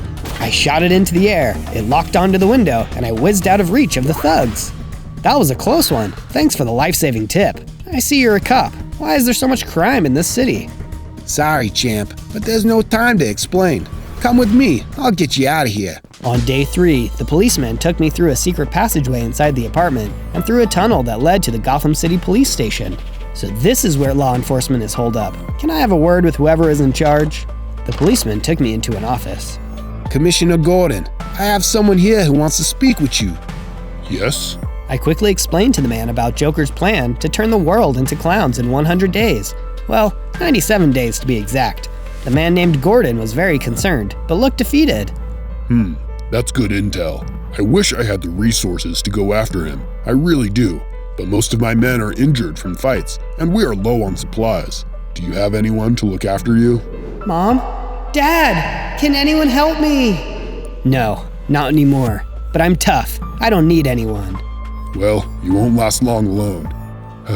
Here, take these. He handed me a potion of healing, a potion of regeneration, a chicken sandwich, some extra bread, and a smoke bomb to help get away undetected. Whoa, that is super cool of you, Commissioner. Thank you. I won't rest until I have stopped the Joker. How about I come with you? I know this city like the back of a donut. And there's not much left to do here, sir. I finished mopping the bathroom twice. That would be amazing. Well, it's all right with me. Just take care, you two. Joker is not someone you want to mess with. We'll be careful. We understand Joker is seriously twisted. I followed the policeman back out of the headquarters and into the city. On days 4 through 5, we were back in the city and trying to avoid the thugs running amok. I decided that if we wanted to remain with our hearts intact, we would have to find a place to lie low until we got stronger. The policeman, whose name was Joey, had an idea on a safe place to go. It was an abandoned house outside the city. He called it Wayne Manor. It sounded promising, and so we headed out of the city into the wilderness. As we passed by some trees, I punched a few to craft a table and make some wood tools. Then I mined some stone to upgrade my tools. Bad baby, we got some company, the hairy kind. There was a pack of wolves getting ready to attack. We dashed away, but we couldn't outrun this foe. I had to think on my feet. I instinctively grabbed the smoke bomb and created a giant cloud of smoke. The wolves were disoriented, and we made a break for it. We lost them. Wait, there's still one on our tails. I'll handle this. With the help of my stone sword, I was able to defeat the lone wolf. With the battle won, black particles shot up into the air and bats spawned around me. I started to grow into a slightly bigger bat with more hearts. My suit also looks way cooler now. The rest of the wolves had now caught up, but seeing me change before their very eyes scared them off. They turned and ran. Nice work, kid. Now let's get out of here. We finally made it to the empty manor. I fixed up a couple of the rooms and called it a night. I showed the policeman to his new room and we went to bed. On days 6 to 8, I woke up and explored outside to get more wood. I ended up near the outskirts of the city and saw a woman being chased by one of Joker's thugs with a knife. Hey, leave her alone! The thug turned his attention to me and came at me. We brawled for a while, and thankfully, I could tell he was on his last leg and I was able to best him. With the thug gone, the woman approached me. Wow, no one has ever come to my rescue like that before. Thank you. My name is Vicky, by the way. Nice to meet you. I'm Zozo. Sorry that guy was chasing you. Yeah, I'm used to it. You see, I'm a photographer, and I've been documenting all the destruction Joker has caused since taking over. I was getting some really great shots when a monster attacked, and I accidentally dropped my camera, but had to keep running. I'm mostly devastated about that. That's awful luck. We can go on a recovery mission to get your camera back. I'm down to clown with those clowns. Vicky was so surprised and excited that I would help her. But hey, I am Zozo. It's what I do. On days 9 to 10, Vicky and I waited until the cover of nightfall to sneak back into the city. Over there. Vicky motioned to the end of a long alley where her camera was on the ground. We looked around, and with no sign of the monster, I took my chance to seize the camera. Just as I was about to grab it, a big mob jumped down from his hiding place. He was blocking the camera. I could not get to it. I tried to take him on, but he was too strong. Vicky, we have to abandon our mission. We gotta get out of here. We ran away until we reached the outskirts of town. We stopped to catch our breath once it was safe. I'm so sorry we couldn't get to the camera. I failed you. It's disappointing, but it's not your fault. You're the first person to offer to help me. I'll just have to try again another day. I'm glad you're not angry with me. Well, for the time being, you're welcome to stay at my base. It's a safe location. Vicky accepted my offer. On days 11 to 12, Vicky and I returned to Wayne Manor. I asked her if she knew anything about Joker's evil plans with the gas. I overheard he is planning to release the gas up from the sewers, but that's all I know. That was a hot tip. Thanks, Vicky. Vicky was going to need her own space in the manor, so I fixed up a spot. I showed her what I had done. This is the nicest thing anyone has ever done for me. Ain't no thing but a bat wing. I then turned my attention to the fact that I was seriously underprepared to go back to the city. I'd need to get stronger, so I headed out to mine some iron and coal. Then I went back to the base and built a furnace to smelt the materials into some armor and a couple other handy tools. My stomach started to growl. I'm sure my friends were hungry too. I poked around for some food and ended up finding a cemetery on the premises. There were 2 graves there. The gravestones read the name of my parents. And cue the waterworks. I felt sad that they were gone, but comforted that I could visit their resting places. Eventually, I came across a small wheat and lettuce field. I used the seeds and wheat to lure some cows, sheep, and chickens back to the yard. Welcome to the Wayne Manor Farm. I built them corrals and got them all set so we could have a constant food source and breed them. On days 13 to 15, I wanted to find a way to get stronger, so I asked Joey if he had any ideas. We need items, kid. Potions, enchantments, protections, that kind of thing. And most of all, donuts. It's the way we cops keep sustained. We hid stashes of this stuff all around the city. I can tell you where to find one. It's worth a shot. I quickly went back to Gotham to find a stash. After a bit of sneaking around, I reached the location where the policeman said it should be, but it had already been looted. Thwarted again. Wait, what's this? I found a map left behind. I inspected it and it led to a new stash. Hopefully no one had beaten me to it, but the map seemed untouched. That was a good sign. I followed the map. Ouch! What the? I was being pummeled by arrows from a mossy skeleton nearby. I was covered in them. I looked like a hedgehog with those arrows in me. This was not good. The arrows were poisonous. I would have to act fast. I attacked him with all my bat gusto. After a lot of back and forth, I managed to emerge victorious, despite my wounds. With the mossy skeleton out of the way, I found the nearby stash. Jackpot! It hadn't been raided, and there were all sorts of goodies inside. Potions, enchantments, a police badge, and, you guessed it, donuts. There's an inscription on this badge. It says, "He who wears this badge, so also wears great responsibility." I remembered the vow I had made after those thugs had hurt my parents, to do everything in my power to fight crime in Gotham City. I put the badge on. I'm powering up with righteous vengeance. The badge leveled me up, and it gave me more health. On days 16 to 19, I made my way back out of the city as my newer bat self. I saw a child on their own and tried to approach them to see if they were all right, but they ran away from me. I trailed behind the kid and saw them slip into a building. I walked up to the door of the building and saw the child with their mother. I stepped into the building and greeted them. Mommy, I'm scared. You don't need to fear me. I'm a friend. My name is Zozo. Leave us alone. My son has already lost his father. We don't want any more trouble. No, please don't do this.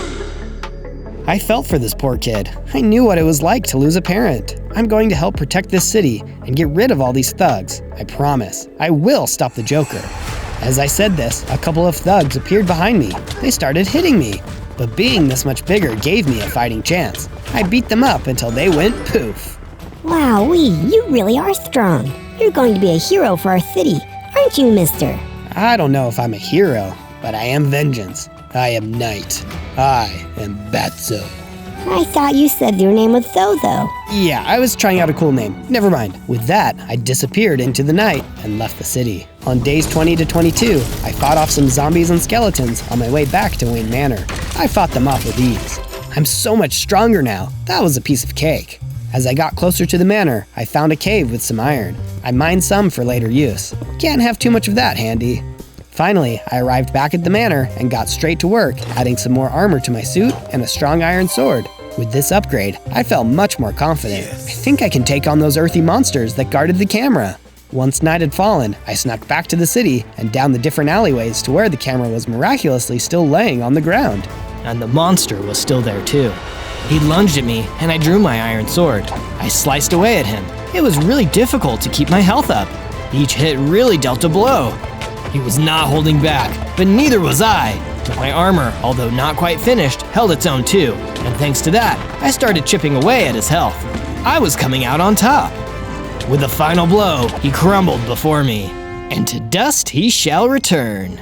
I recovered the camera and inspected it to see if it was damaged. As I flipped through the pictures, I saw there were videos too. It looked like Vicky had been chased by a group of henchmen. She managed to lose them before taking a final picture. Wait, the last photo taken on here, that thug, could it be the one that hurt my parents? My head was reeling. On days 23 to 26, I returned to the manor and gave the camera back to Vicky. You got it back. I can't thank you enough. You really do have a superpower. You never give up. That's a pretty cool catchphrase. I might have to take that one off your hands. Now that you have the camera, does this mean you'll be going back to Gotham? Actually, I was thinking it would be great to stick around here for a while. Is that all right? I've grown kind of used to the safety. You can stay as long as you want. Thanks. I'm going to take some photos out my window. It's got quite the view. Cool. I'm going to finish my armor. It's almost complete. There was just one problem. I didn't have enough iron, so I went to a nearby cave and mined a bunch more iron. I took the iron back to the manor and finished up my armor. I made some more tools, too. Once I was done with those projects, I passed the time by upgrading the manor. With Vicky sticking around, I wanted her to feel more at home and things to be less run down. Besides, it would be great to restore Wayne Manor to its former glory. On days 27 to 31, I decided to explore some more, but in the opposite direction of the city. I wandered into a desert. I eventually came across a camel. Hey, I don't want any trouble, Mr. Bat Guy. Me neither. I'm just passing by. Phew. I just moved from Gotham and I get beat up a lot. Some of these humps are just swelling. Can you believe? That's why I'm out of here. But to be honest, life is still tough, you know? I'm a hipster camel. I'm not fit for desert life. Just then, some husks popped up and started attacking us. The camel was spooked, but I won the brawl with ease. I've got a place not far from here, and so far it's been safe from thugs. You're welcome to join me and my friends. There's plenty of space at the old manor. The camel was relieved to get an invite back to the manor. Since I was in the desert, I had to take advantage of all the sand everywhere. I mined some so later I could smelt it into glass. Once I had enough, I returned to the manor to fix up all the broken windows with the smelted sand. Then I made a cozy barn for the camel. Hopefully this barn will help him stay camouflaged from the bad guys. As I put the finishing touches on, Joey rushed in. Hey kid, you're gonna wanna see this. We walked outside and saw that in the sky there was a light high in the sky with a bat symbol in it coming from Gotham. It had to be a signal. Gotham needs us. On days 32 to 35, Joey and I hurried to Gotham. We saw that the signal was coming from the police station. It was under attack. Evil little penguins and Joker's minions were setting fire to the station and knocking giant holes in the walls. I should have known the Penguin and Joker were behind this. Joey and I drew our weapons and got down to business annihilating the cronies and flightless fiends. One by one, we picked them off. With the two of us fighting, we could deal more damage, but even that wasn't enough to stop the carnage going on all around us. We fought our way into the building. We have to find Gordon. Head for the elevator. We made it to the top floor to find a hurt Gordon surrounded by bad guys. You wanna act crazy? Let's get crazy then. Hi-ya! These punks were no match for the Bat Dude. The name is still a work in progress. Anyways, back to fighting. I kicked their trash with no mercy. We rushed to Gordon's side. He was pretty badly wounded and was the lone survivor of the attack. We had to get him out of there before more henchmen came. Wait. Ugh. Open that chest real quick before we go. I followed Gordon's orders. Inside the chest was a Batman armored suit and a grappling hook upgrade. Holy bougie upgrades, Batman! It was time to blow this burning popsicle stand. We helped Gordon escape out of the city and back to the manor. There, we fixed up a room for him so he could have a quick recovery. Joey also volunteered to stay and watch over him. On days 36 to 39, we let Gordon rest, while I harvested food for the growing number of roommates. Pardon me, sir. I turned to see a nicely dressed English gentleman meekly standing before me. My name is Alfred. I used to be a butler for the mansion some time ago. Now that the household appears to be up and running again, I wish to assist as a butler once again. I know a lot about this place, sir. For instance, did you know there's a bat cave under Wayne Manor? A bat cave? Sounds cool. And of course you can be butler again.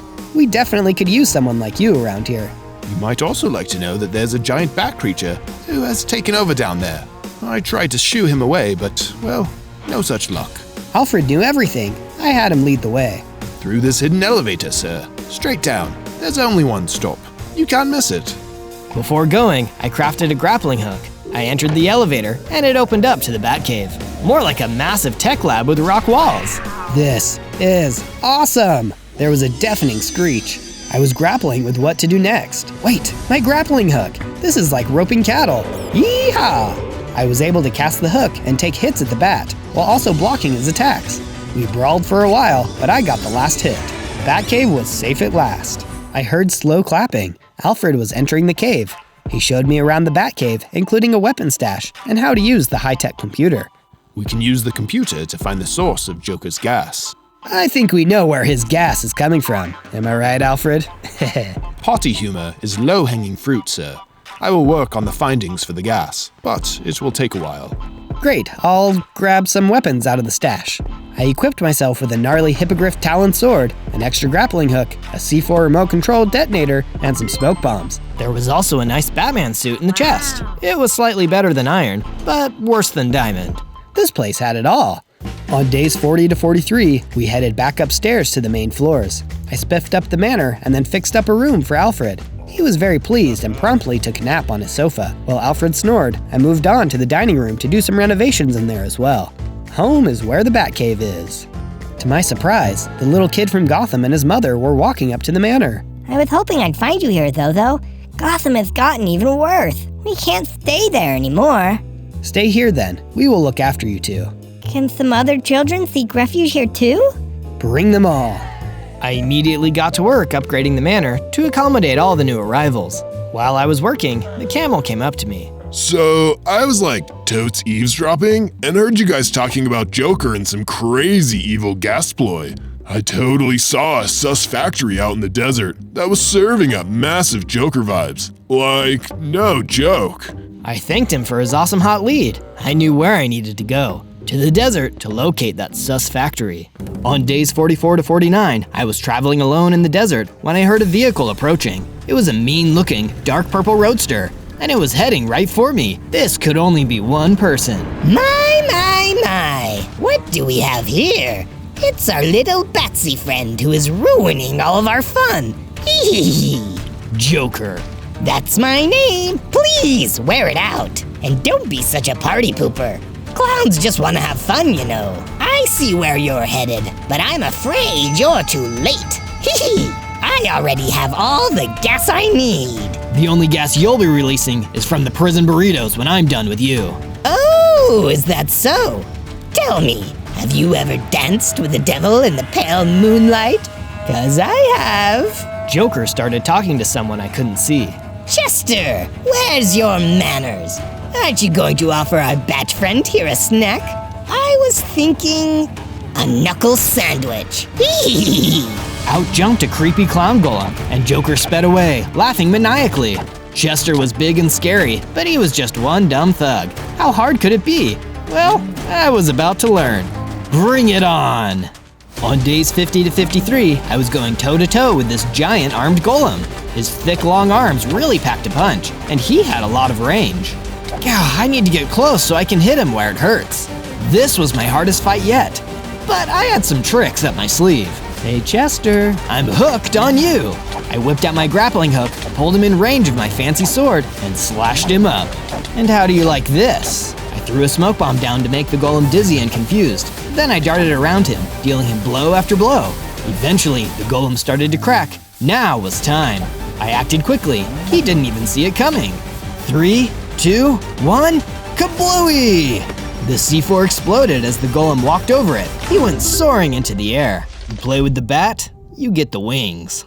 I turned my attention to where the Joker had sped off to. I began to follow the tracks to the factory. Something Joker said was echoing in my ears. Just another dance with the devil in the pale moonlight. That's what the killer said. Could the Joker be the same person who hurt my parents on that horrible night so long ago? I kept heading towards the factory. I had to investigate. On days 54 to 57, I finally reached the desert factory. To no surprise, there was a guard out front. Excuse me, did you order a drink? The guard was confused. No.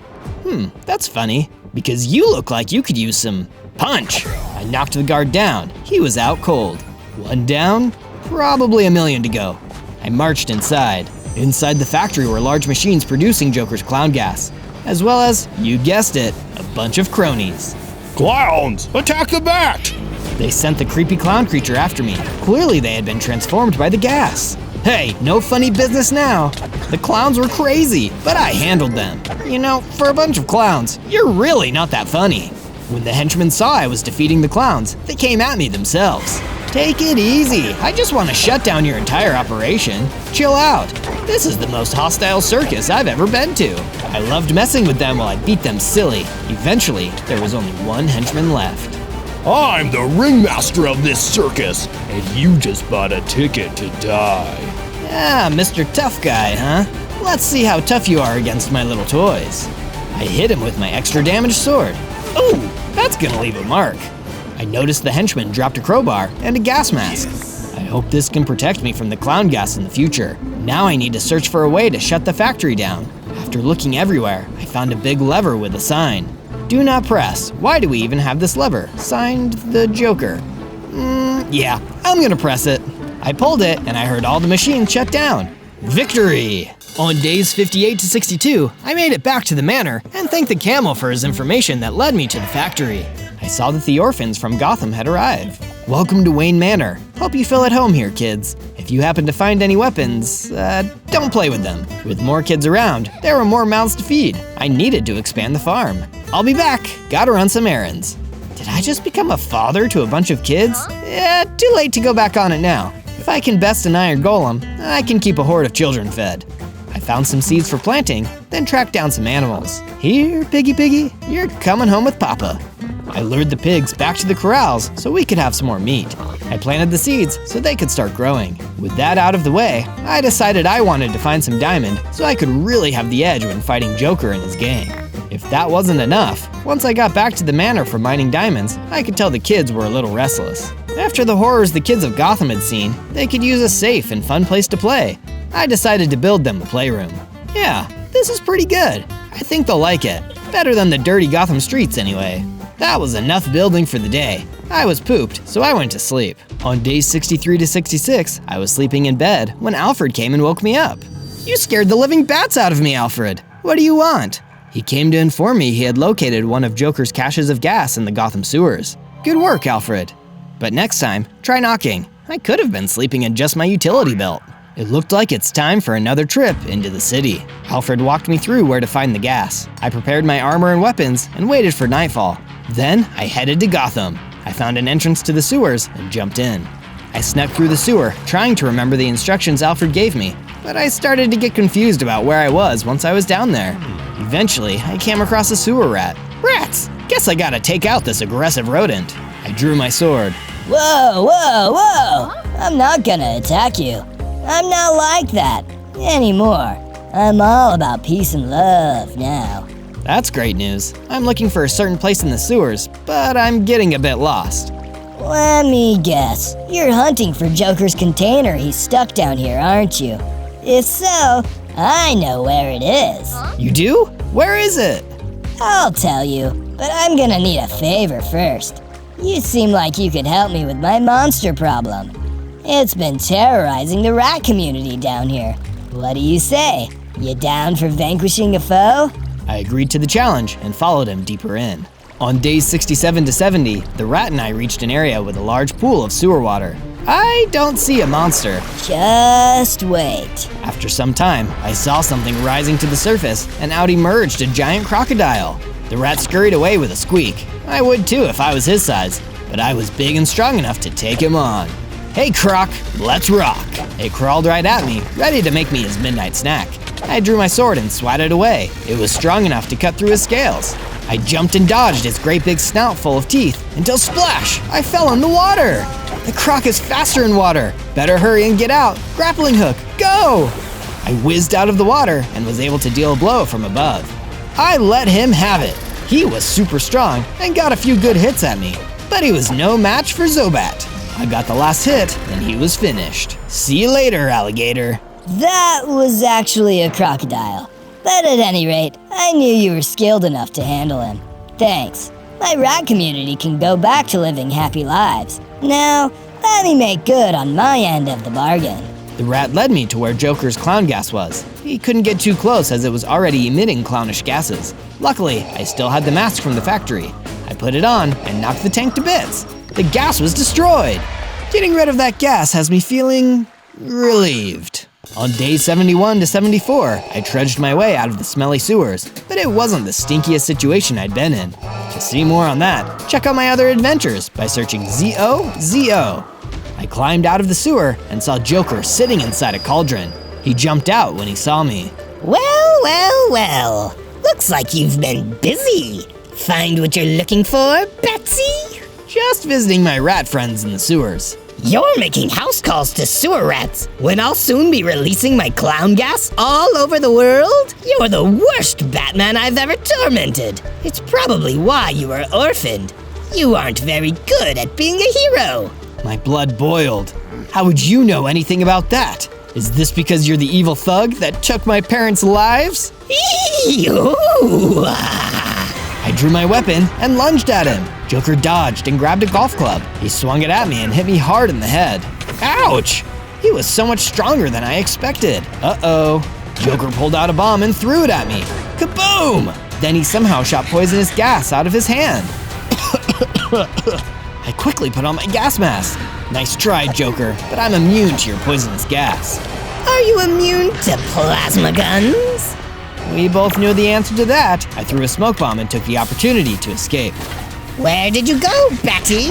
We aren't done playing. Don't tell me you've run away. Oh, you spineless rodent!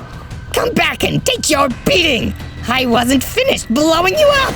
Ugh! Joker began throwing a fit. He shot his plasma gun and tossed bombs all around him. One bomb landed a little too close to him and blew him backward. I silently slipped away out of the city. On days 75 to 78, I got back to the manor and looked out over my balcony. I looked worse for wear, but that was nothing to the way I felt on the inside. I felt so defeated. I barely escaped Joker with my life. At this rate, I had no chance at saving Gotham, but everyone was counting on me. I was in over my head. I decided to work on the one thing I knew I could help, the manor. I cleared out the cobwebs, sticks, and rocks in the upstairs room. Then I replaced the broken glass windows and rearranged the furniture. That looks much better. I went to the archery range and boxing ring. Getting these in working order would be good for training. I got them looking tight and was ready to call it a day. Oh wait, I need to finish the downstairs hallway. As I worked on the hallway, the boy I had met in the city came up to me. Hiya, Mr. Zozo, sir. I wanted to thank you for letting us stay here and making the cool playroom.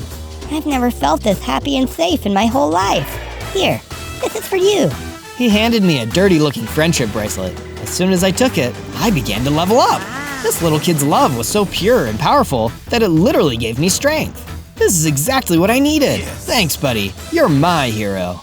On days 79 through 84, I went off the grounds to try out my new strength. As I walked through the spruce forest, a mob of spiders came at me. And then a short time later, I came across a few Endermen. They were a piece of cake. How do you like me now? A woman dressed in an all-black catsuit came bounding up to me, seemingly out of nowhere. Meow. Well, hello there, bat boy.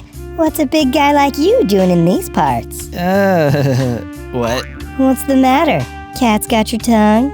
Something like that. You look like you're pretty fast. Care for a race to the other end of the forest? You're on. We raced through the forest. I used my grappling hook to swing through the trees, while the Catwoman swiftly glided, jumped, and flipped through the air. She was fast, but so was I. We basically tied. Nah, I won by a whisker. She was one cool cat. After explaining the situation with Joker, I invited her to come to Wayne Manor and be on our team, but she wanted to remain neutral for now. I didn't say I was a good kitty, but I'll do you one favor. I know where another stash of gas is. I'll destroy it for you. She assured me she would take them out from a distance, as to not intake any of the fumes. Here, take these. Consider these a reward for nearly beating me in a race. Catwoman handed me a flashy new sword of fate and a stack of batarangs. Yes. Finally, a range weapon. Before I could thank her, Catwoman was out of sight, as quickly as she had come. On days 85 to 89, as I approached the manor, I saw that it was under attack by more penguins and thugs. Not again! I was even stronger this time, though. They were messing with the wrong orphaned rich boy. I started annihilating them. I had pecked them off one by one. That's when Joey came running out to me. Hey, kid. Whoa, you're not a kid no more, are ya?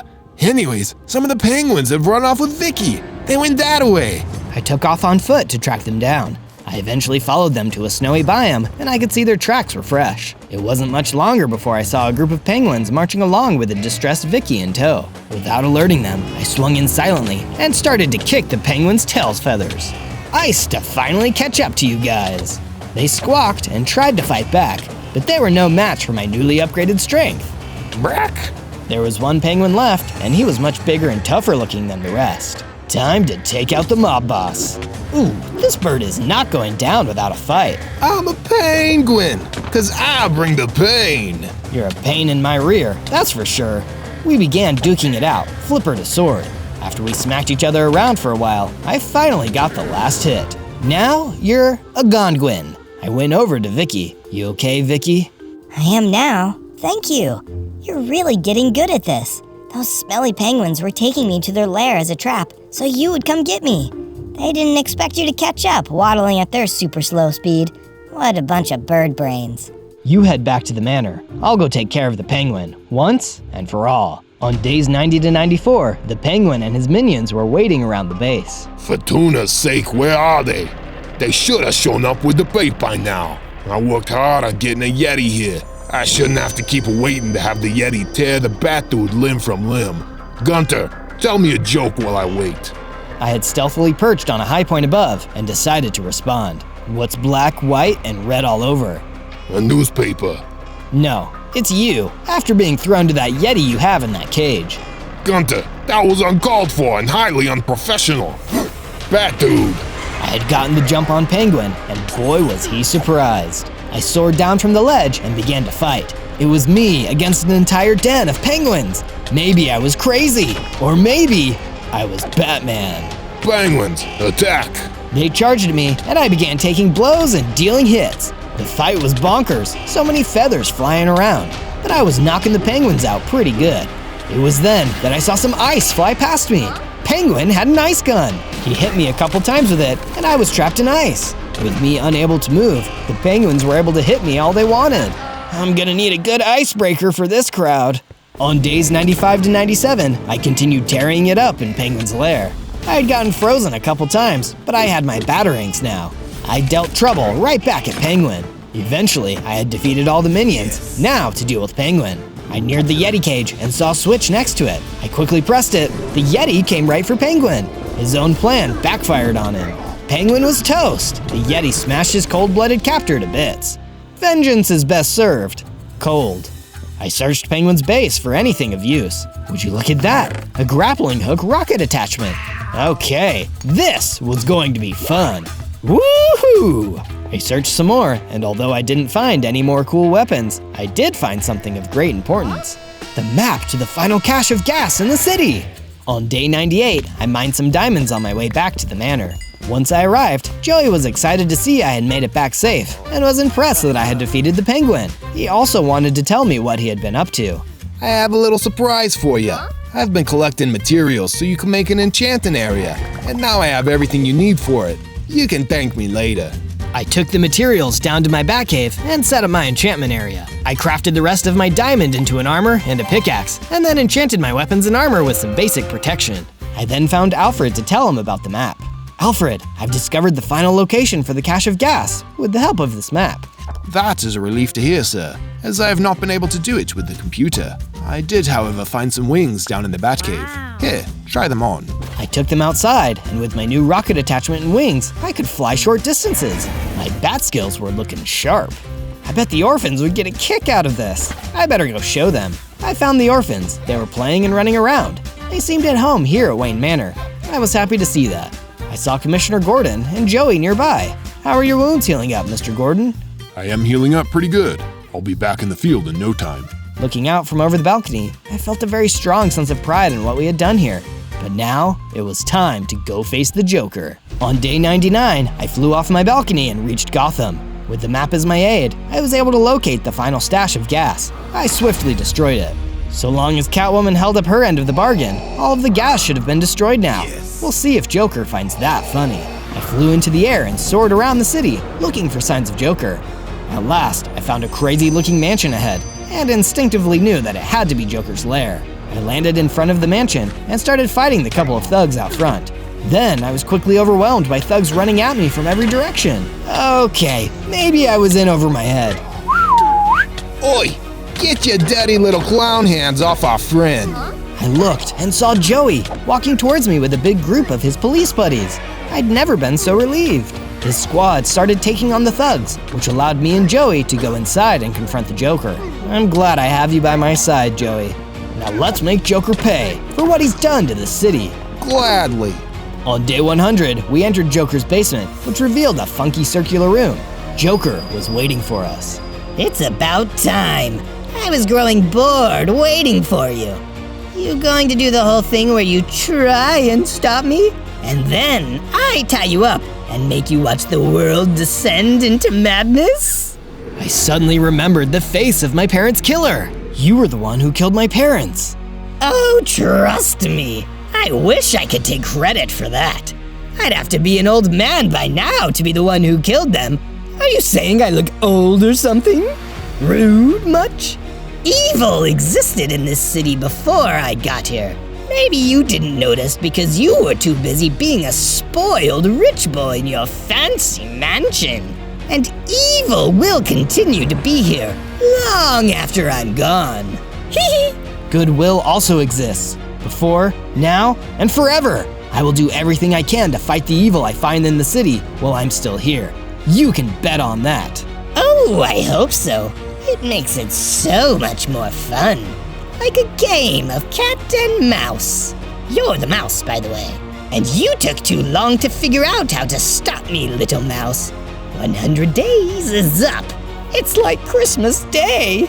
Technically, I don't think you can count day 1, so it's only been 99 days. No, day 1 definitely counted. It's 100 days. 99. 100. 99. 100! It's my plan, and I decide. I'm pushing the button. Joker slammed his hand down on the button to release the gas. Huh, that's weird. I don't hear any reactions to the gas. Must be because I destroyed all the gas before I came here. My bad.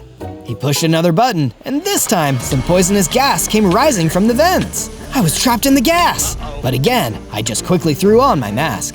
Any effects it would have had dissipated. Face it, Joker, it's over. You lost. Oh, it's far from over, Batsy. Joker pulled a lever on the wall.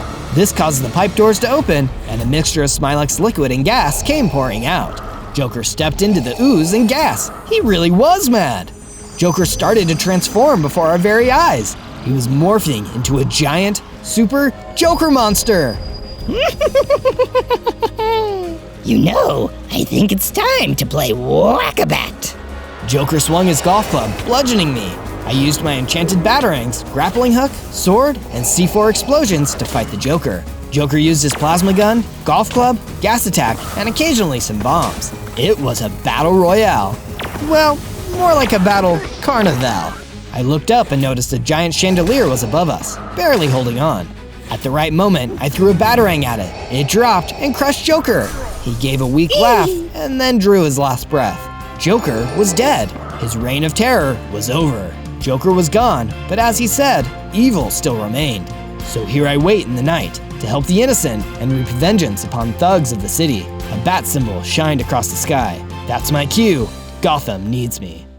On day 1, I spawned in as a baby Na'vi from the movie Avatar. I was surrounded by a bunch of other Na'vi, but I was the only baby. Why am I a baby? Are you my parents? Just then, Colonel Quaritch showed up with a bunch of soldiers. Consider this a warning. In 100 days, I'm going to attack and destroy the Tree of Souls. Without the Tree of Souls, all the Na'vi will disappear.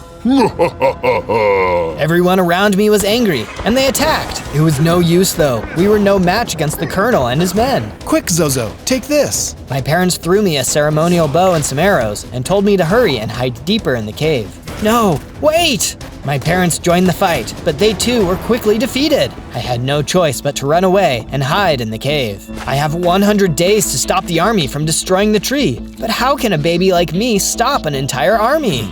On day 2, I ran deeper into the cave. I had to be careful because I only had 4 hearts. Just then, I heard footsteps behind me. Someone was coming. I hurried and hid. A few military guys came running up and stopped in the tunnel. Did you see where that little baby Na'vi went? Colonel is going to make us do 200 push-ups if we don't find him. You mean that baby? Uh-oh, they saw me. I hurried and pulled out my bow, trying to hold them off. It's not working. I can't die already. Suddenly, something came running up to me. It was a hexapede. On my back. Hurry. What's your name, little guy? It's Zozo. What about you? Nikayu. Pleased to meet you.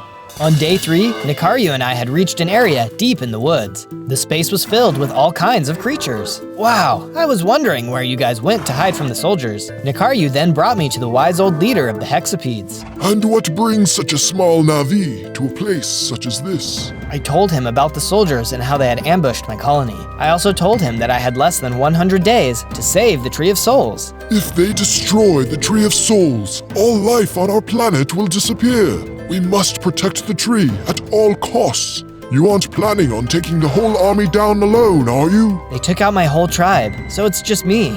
You're going to need all the help you can get. I'm too old to fight, but please take these supplies to aid you on your journey. Thank you. I don't know how I'm going to stop them yet, but I will do everything I can. We believe in you, but be careful. Colonel Quaritch will not hesitate to destroy anyone who stands in his way. I nodded and prepared to leave. Before I could get too far, Nikaru stopped me. This battle affects us all. I'm strong and can help you in the fight. I would love to have your help. Let's do this. On days 4 to 5, I decided it was time to start preparing myself for the fight. I went around punching trees and got enough tools to make myself a crafting table. With the crafting table completed, I then made myself a wooden pick. Let's get stony. Using my wooden pick, I mined a bunch of cobblestone, then used the cobblestone to craft a full set of stone tools. After I finished crafting, I realized it was starting to get late. I better start building my base. I can't risk getting attacked at night. I quickly got to work, building myself a base. I had found a giant tree and decided to build a base inside of it. I built rooms for both Nikaru and me to live in. It's just a simple base, but it should keep us safe for now. By the time I finished building, it had gotten late. That's when some spiders attacked out of nowhere. Oh no, I spoke too soon. I swung my sword furiously and was able to take them all out. Just then, I felt a burst of energy and gained 10 hearts. Oh yeah, I'm even stronger. Before I went to bed, I decided to set up some torches. No more random mob attacks for me. On days 6 to 8, I woke up and decided to check the village from earlier for survivors. As I looked around, I saw that the soldiers had totally trashed the place. Then I saw a girl running from a soldier. Hey, why don't you pick on someone your own size? The soldier heard me yelling and stopped running after the girl. Then he turned and ran toward me. I had gotten stronger, so I wasn't afraid. I used all of my weapons and abilities, but he was still really strong. It was an intense battle, and we ended up on a balcony. I swung as hard as I could and knocked him over the edge. As the soldier disappeared, I saw he dropped something. The girl he was chasing ran over and picked it up. Find anything good? It looks like a map to a prison. Thanks for taking that guy out, by the way. What's your name? My name's Zozo. What about you? Neytiri. Nice to meet you. What were you doing out here anyway? When these soldiers attacked the village, I escaped during the fighting. I came back to try and find my parents. It looks pretty empty here, but maybe the prison on that map is where they're being held. I'll try anything. Let's go. On days 9 to 10, Neytiri and I made our way toward the prison. We carefully followed the map and soon saw a small prison in the distance. That must be it, but it looks like there's no guards. Let's get closer and find out. Just then, a grenade was tossed in front of us, blinding us. When we came to, a tough-looking soldier jumped out and attacked. They must have seen us coming. I tried my best to fight him off, but he was too strong. This was a fight I wasn't going to win. Neytiri and I had no choice but to jump down the tree and run away. Once we had gotten far enough away, we paused to talk. It looks like we're not strong enough. This all feels so helpless. Don't worry, we can figure it out. In the meantime, you can stay at my base. On days 11 to 12, Neytiri and I arrived back at the base. I hurried and built her a room to stay in. Thanks for looking out for me, Zozo. No problem. I wanted to ask you though, what do you know about the Colonel and these humans? I doubt I know much more than you, but when our village was under attack, I did overhear the Colonel saying he will rule over our planet once we're all wiped out. We can't let that happen. I was feeling angry about the Colonel, so I decided to look for more materials. I soon found some iron and coal. Back at the base, I loaded up some furnaces and started smelting. Then I crafted some iron tools, along with some iron boots and leggings. Nikaru then came over to me and let me know he was feeling a little hungry, so I went out to try and find some food. After some walking, I found some carrots. Oh yes, he'll love these! I returned back to the base and dropped off the carrots to Nikaru, then headed outside to start a carrot farm. Now we'll never run out of food. On days 13 to 15, I wanted to get stronger, so I asked Neytiri if she could help. The strongest warriors would train by hunting manticore, but only the adults. True warriors never harm the babies. Okay, I'll give it a try. I left the base and soon found myself in a tundra. The manticore should be close by. That's when I noticed some manticore feathers on the ground. Aha! I must be getting close. I looked a little further when I saw 2 manticores up ahead, a baby and its mom. I started to sneak toward the adult when suddenly a couple military guys jumped out and took out the baby. Those cowards! They then tried to fight the mom, who quickly took out one of the soldiers. It wasn't enough though, and the other soldier took her down. I rushed in. What do you think you're doing? The Colonel has given us orders to destroy all the animals. We can't have you Na'vi trying to get stronger now, can we? That's assuming I'm not strong enough already. I charged at the soldier, angry at their disrespect. The soldier thought he was a tough guy, but in a few moments, I showed him up and took him out. As he disappeared, I saw he had dropped a manticore heart. I picked it up and took it with me back to the base. Back home, I went over to Neytiri and told her what happened. Then I showed her the manticore heart. That is what our warriors are after when they fight the manticores. Eat it. Eat it? If you say so. I scarfed down the manticore heart, and to my surprise, I gained 6 more hearts. Now that's some powerful stuff. On days 16 to 19, I headed out to do some more exploring. As I wandered, I soon found an ogre village. As I watched the ogres living peacefully in their home, I suddenly remembered my own life, a time where I lived peacefully with my own parents. Those evil humans want to break up all these wonderful families. I won't let that happen. Speaking of which, a group of soldiers had just shown up, and they were attacking the village. The ogres all ran into their homes afraid. It was up to me to help them. Not today, humans! I charged in, using all the weapons I had at my disposal. These soldiers were tough, but with my training and upgrades, I was getting tough too. After a bit, I had won.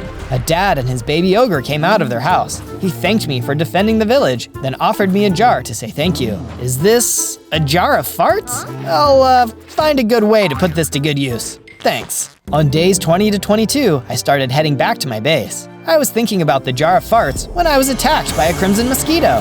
How do you like this? I unleashed the jar of farts, which took him out with ease. Well, that didn't stink. Later, I saw some iron ore, which I mined up. Back at the base, I smelted the ore into ingots, then crafted them into a chestplate and sword. With my new equipment, I returned to the prison. Maybe I'd have better luck this time. As I arrived back at the prison, I saw another stun grenade pop out. It was the guard. He fired his weapon at me, but I was able to sneak up behind him and knock him out of the tree. This guy was tough and managed to hit me with a poison dagger, which really hurt. Even though he had grenades and weapons, I was able to get him down to half a heart. Before I could finish him off though, he started to laugh. What's so funny? Whoever you're looking for here is already dead. I suddenly saw a vision of Neytiri's parents being interrogated in the prison. They refused to tell the colonel anything about the Tree of Souls. Then you will die. Goodbye.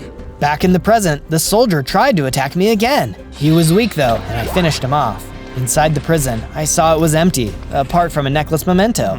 I'll have to take this to Neytiri. Maybe it can help. On days 23 to 26, I arrived back at the base with some bad news for Neytiri. I soon found her. Hey Neytiri, I managed to get into the prison, but I'm afraid it's not what we were hoping for. My parents are gone, aren't they? I'm afraid so. I thought that might be the case, but was hoping maybe I'd be wrong. If it helps, I did find this. I gave her the memento. I could tell it really helped her feel better. Thank you, Zozo. But hey, I have something to show you. Neytiri brought me outside and showed me that she had collected some chickens. This was perfect, as I was starting to run low on feathers for arrows. I got right to work, building them a chicken coop, then bringing them into it. I then went out to get more supplies. I found more iron, as well as some diamonds. I made an iron helmet to complete my armor set, then crafted a diamond pickaxe. To finish it all off, I got to work improving the base. I wanted to make it a little nicer for everyone. When I finished, I realized it was missing something. I think it just needs to be a little bit more avatar-y. On days 27 to 31, I headed out to find the materials I needed. On the way, I ran into a couple chocobos. Hey, are you guys okay? We're looking for our favorite food, nightshade berries. These soldiers kicked us out of our land, so we don't know where to find it. I don't know where to look, but I'll keep an eye out. I invited them back to my base in the meantime, to which they happily agreed. I soon came across the soul lights I was looking for and started mining. Suddenly, a flock of pateras started to attack me. Hey, I'm not bothering you. Leave me alone. I managed to fend the pateras off, and then I finished mining up the soul lights. Back at the base, I used the soul lights to finish the decorations. It was looking really great. I then built the chocobos their own rooms to stay in. They were really happy about that. Then Nekaru came running up to me. The soldiers are attacking my herd. Come quickly. I jumped on his back and we rode off to help. On days 32 to 35, we hurried back to the herd. As we arrived, I could see the place was filled with soldiers. We've got to help them. I rushed in, knocking out as many soldiers as I could. The hex beads had really hurt them, so I was able to finish several of them off. That's when I saw a soldier fighting the elder. Hey, get away from him! The soldier hit the elder, a hit he surely couldn't survive. No! I rushed in and took out all of the remaining soldiers. I approached the elder, but it was too late. Zozo, stay strong and keep fighting. And please, keep looking after my son. And before I could respond, he died.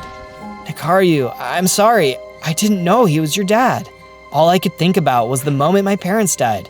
My heart hurt for Nekaru. It's okay, Zozo. Looks like we're both orphans now. We still have each other. You can stick with me for as long as you want.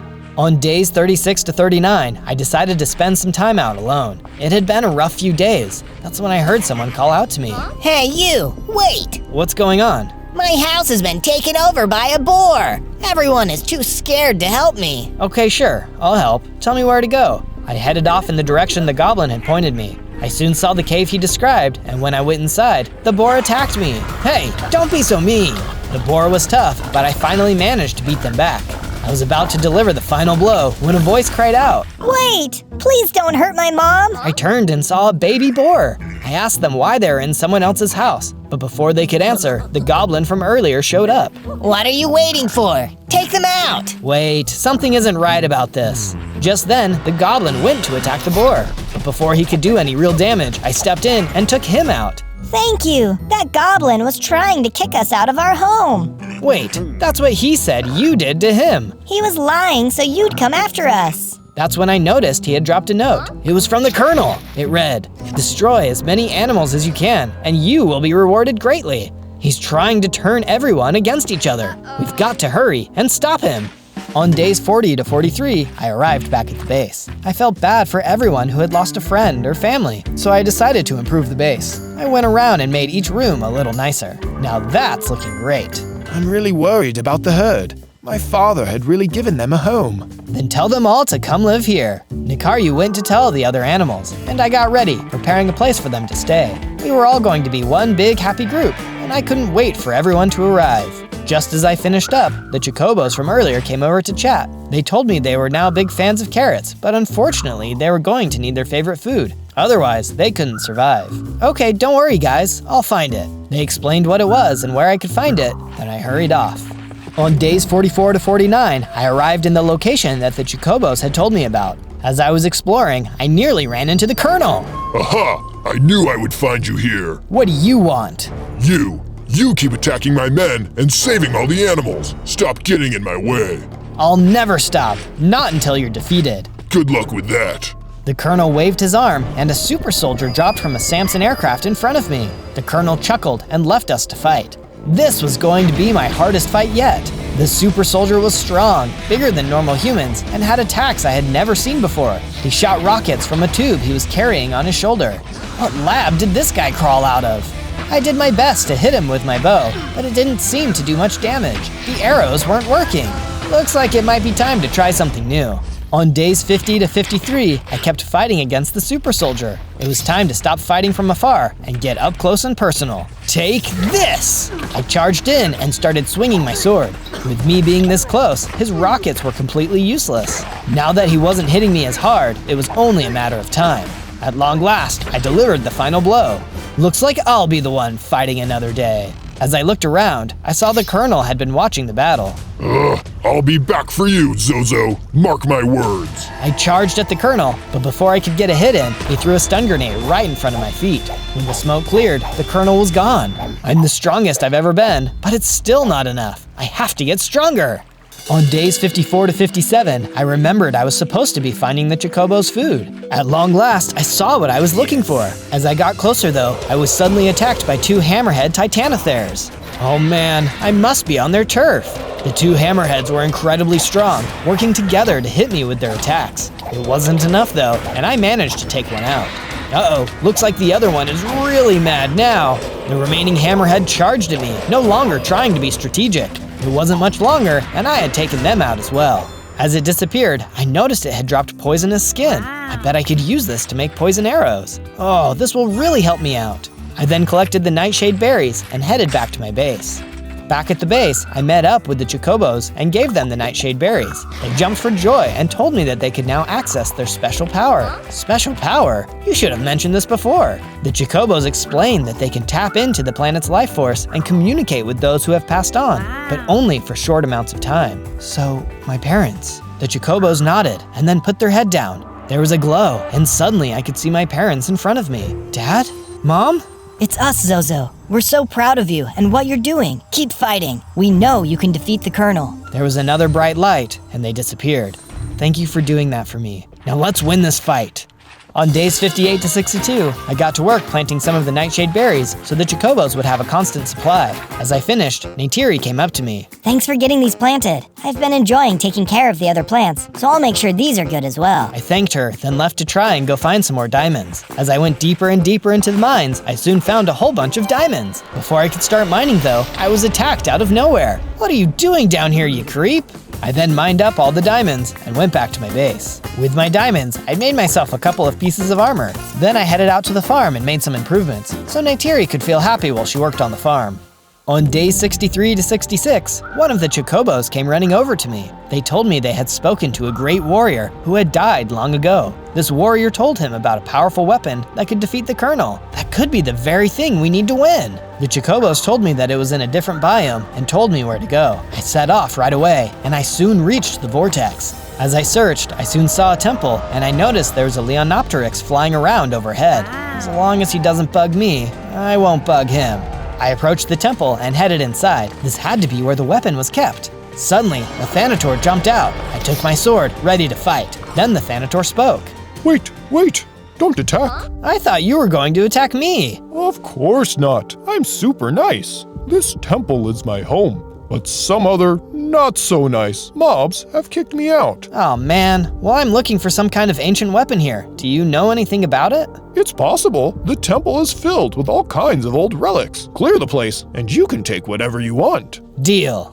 On days 67 to 70, I followed the Thanator deeper into the temple. As we walked, I noticed several pieces of art and books that looked like they were centuries old. Eventually, we stopped outside a room, and he turned to me. They're in there. Viper wolves, and lots of them. I'll take care of it. You hang tight. I ran into the next room, and sure enough, there were a bunch of viper wolves. They immediately attacked, and I did my best to fight them off. My ticket to beating the Colonel could be hiding here. I had to win.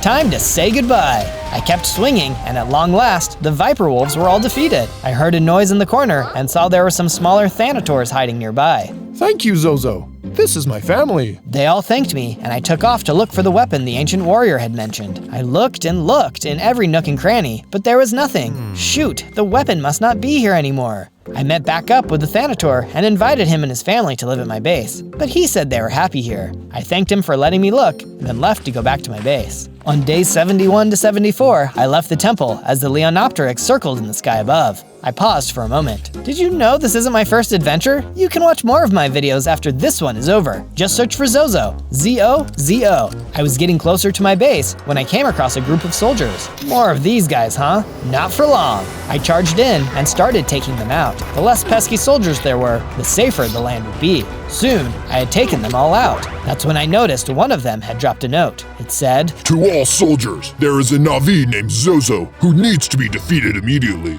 I, Colonel Quaritch, am working on a special weapon to destroy the Tree of Souls. It will be done at the end of the 100 days, but this Zozo needs to be dealt with immediately. All soldiers will be on double shifts until he is destroyed." It looks like I'm making a dent, but what is this weapon he's working on? I have to find a powerful weapon of my own, and fast.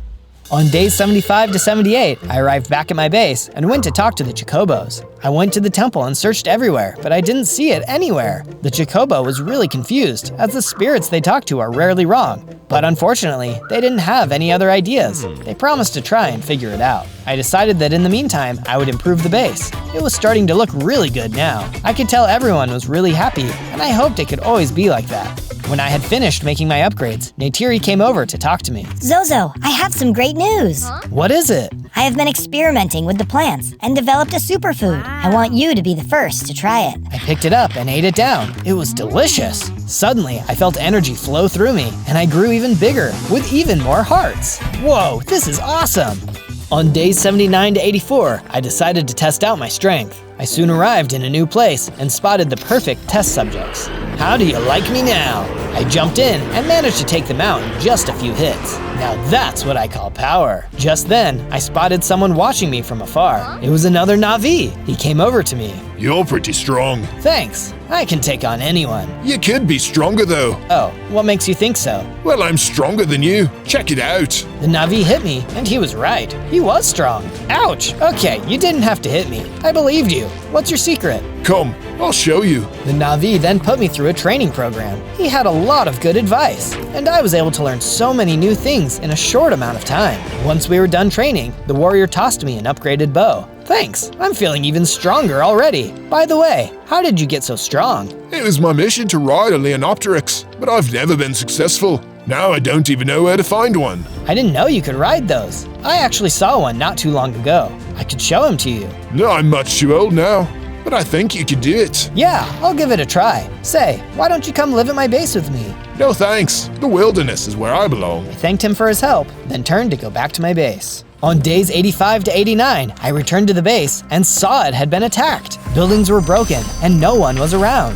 Oh no, what happened? Where is everyone? I ran around the base, looking to see if I could find anyone. I soon found Nikaryu. He was injured and hiding in one of the ruined buildings. What happened here? The soldiers! They came out of nowhere! They took Neytiri! Oh no! I have to save her! Where did they go? Are you okay? Yes, all live. Quick! They only left an hour ago. They went that way. I hurried in the direction Nakaryu had mentioned, looking for any signs of the soldiers. Then I heard someone calling for help. Neytiri! I ran toward the sound, but saw it wasn't Neytiri. It was a dire horse, who was clearly injured. Before I could say anything, it spoke. Are you looking for that girl? Yes, have you seen her? I tried to stop them, but they knocked me out of their way. They're moving quickly, faster than you can run. But there is another way. What's that? Nearby is a special plant. Blue orchids grow on top of that tree right over there. Harvest one of the leaves and rub it on my wound.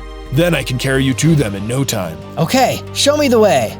He told me where to go, and I ran off. I soon saw the tree. It was extremely tall, and the leaves I needed were at the very top. Let's get jumping.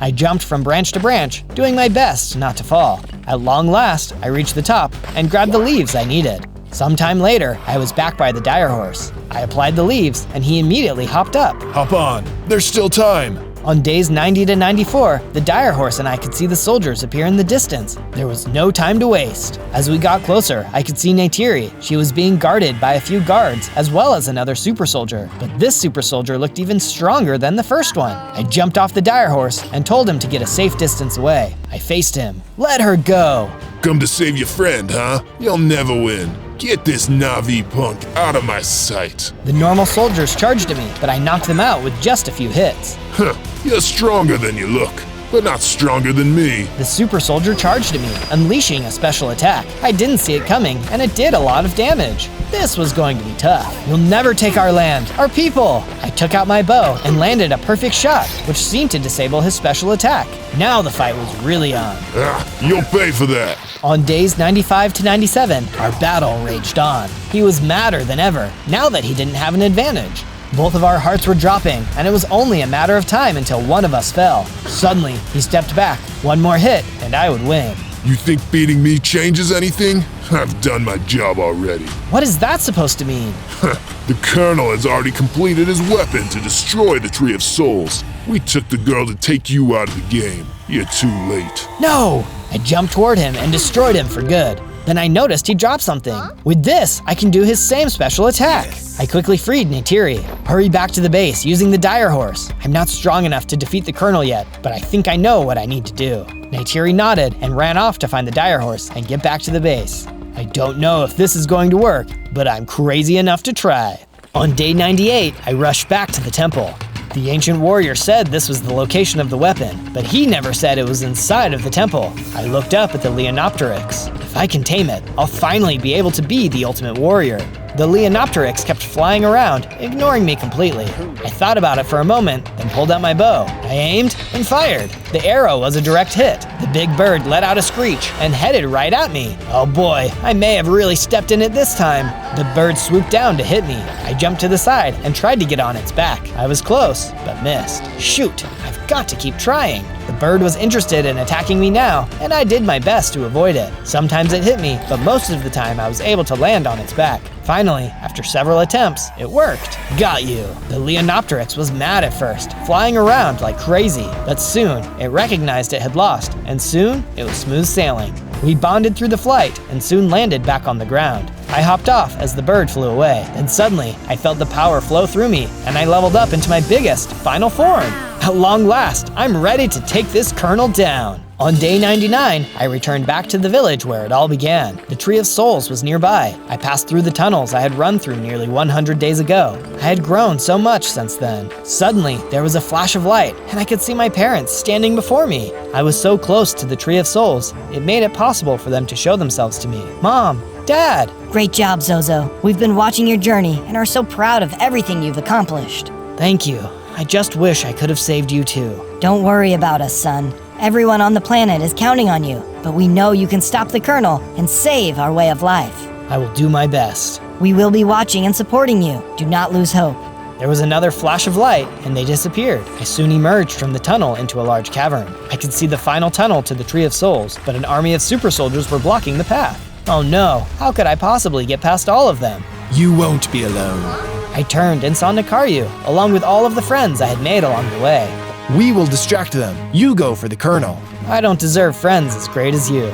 We don't deserve a friend as great as you. I smiled and thanked them for being my new family. It was going to be a tough fight, but it was for our home. Everyone ready? Attack! My friends charged at the super soldiers, who were shocked to see that they were the ones being overpowered. As they fought, I saw a chance to run through the tunnel. I took it and headed in. Hopefully my friends could stay alive long enough for me to take the colonel down. On day 100, I entered another large cavern. In the center of it was the Tree of Souls. It was still standing, but the colonel was in a mech suit, shooting it with energy beams. Colonel, it's over. I'm here to stop you for good. You'll pay for the lives you've taken. Stop me. Can't you see you're too late? This weapon can't be stopped, especially by a weakling like you. You'll have to destroy me first. I've spent 100 days developing this weapon. That will be easy. The colonel then turned and fired his beam at me. It landed near me, causing an explosion. The explosion knocked me to the side, causing a lot of damage. I hurried and got out my bow, firing off arrows as fast as I could. I got some hits in, but it looked like it wasn't doing much damage. Arrows? Really? Do you see what you're up against? Give up now, and I'll let you stay alive as my pet. I'll never stop fighting! He shot off a beam again, this time hitting me. It nearly took all of my hearts. I ran and hid behind some rocks so that I could hurry and heal up. See what I mean? You have no chance, cowering like a small child, because that's what you are. Just then, I saw a wood sprite land near me. A wood sprite? It's a pure seed from the Tree of Souls. I could tell it wanted something with me. Accept me. I closed my eyes, and the wood sprite flew into me. I felt myself get stronger. Suddenly, more and more wood sprites started to appear and start flying into me. The power of generations began flowing through me. I grew even bigger, and now had 100 hearts. I stepped out to face the colonel again. What? How? You failed to understand the world around you, and so now you'll fail to defeat me. The colonel yelled and started firing his energy beams at me. They still did some damage, but I barely felt a thing. I charged at him, sword in hand. I jumped into the air, slamming my sword down on top of him.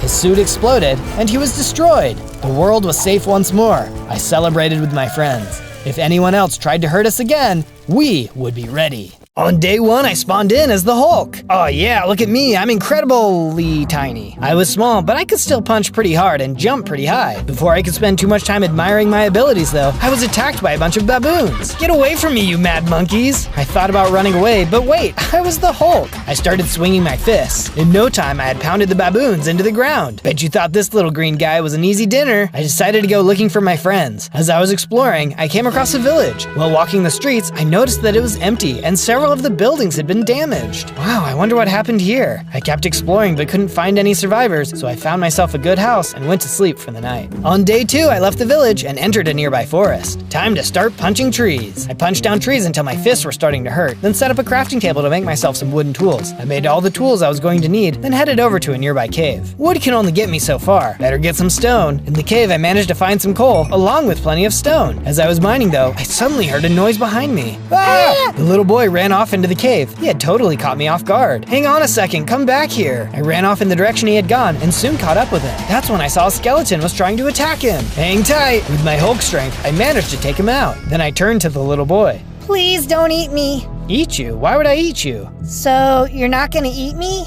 No, of course not. I don't want to hurt anyone. What are you doing down here in this cave? A big monster came to our village and destroyed it. My mom told me to hide in this cave. The monster reminded me of you, but I guess you're not as big as he was. Like me? Huh, that's confusing. But do you think it's safe to go back to the village? I didn't want to break it to this kid that the village had been completely wiped out, so I didn't. It's still pretty scary out there, so our best bet is just to stay here in the cave. We can go look for your family tomorrow. On day 3, the boy, whose name was Nash, and I headed back to the village. This was going to be awkward. Nash showed me to his house, but it was completely destroyed. He was feeling really sad when suddenly we heard a cry from the inside. Someone is in here! I ran over to a pile of rubble, and underneath I could see a pair of eyes. It's Mila! That's my big sister! I quickly cleared out all of the blocks, letting the little girl out of the rubble. Are you okay? What happened here? I think I'm okay. It was a green monster that attacked us. He was big and scary.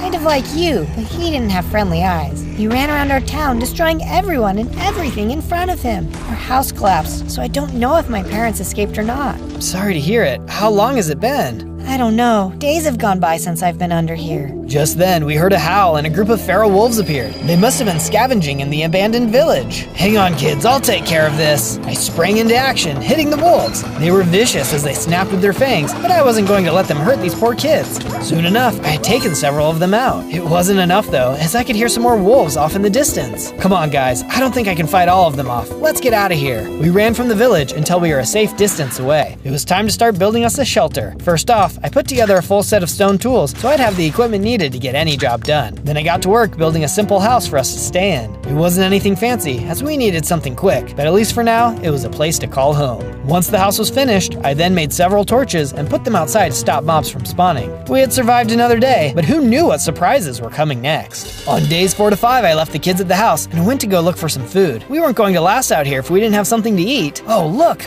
pigs! I had spotted some pigs, so I rushed over and attacked them. I quickly knocked them all out and collected all of their meat. Just then, Black Panther came out of the trees. T'Challa, what are you doing out here? There is a beast that has been destroying the villages in the area. They call him Abomination. I have tried to face him myself, but he was too powerful. Oh man, if you can't beat him, how can I? I'm so small. You know, there is a cave near here that contains something I think might help you. He explained where I needed to go, and so I set off to find what he was talking about. After a bit, I soon found the cave he was describing. As I entered in, I saw what he was talking about. It was gamma radiation. This is what made the Hulk in the first place. I stepped up to it and immediately started to absorb the radiation. I could feel it entering my bloodstream when suddenly I grew bigger and stronger than before. Awesome! I feel like I could beat anything right now. Speaking of which, there was a roar as a Zoglin had just shown up. He must have been absorbing the radiation too. Let's try these new powers out. But much to my disappointment, he was really strong. I was losing the fight. I was taking too much damage and had no choice but to hurry and run away. On days 6 to 8, I had arrived back at the house. That's when I realized I had eaten all the meat I was supposed to bring home. Oh man, the kids are probably hungry. I turned around and headed back out. Luckily, it didn't take too long, and I quickly found some chickens. This will make a great meal for the kids. I then headed into a nearby mine to try and find some better materials. As I went deeper into the mine, I soon came across some iron. Yes, now I can finally stop using these stone tools. With my pockets full of iron, I headed back to the house for good this time. As I entered the house, the kids were really impressed with how much bigger I had gotten. Unfortunately, they were less impressed with eating raw meat. That's a good point. Let me fix that. I got right to work adding on a kitchen to the house. I'm not sure why I thought feeding them raw meat would be a good idea. I guess I'm just used to being able to eat whatever I want. With the kitchen complete, I got the chicken all cooked up. Now the kids would be able to have a decent meal. With the food all sorted out, I then started smelting down the iron ore. Using my new iron bars, I made myself a brand spanking new set of iron tools, which would be way better than my stone ones. Then I got to it, making some iron armor. I wasn't able to make a full set. I wasn't sure it would be strong enough to take on Abomination, but it would be better than nothing. That's when I realized that none of us had a place to sleep.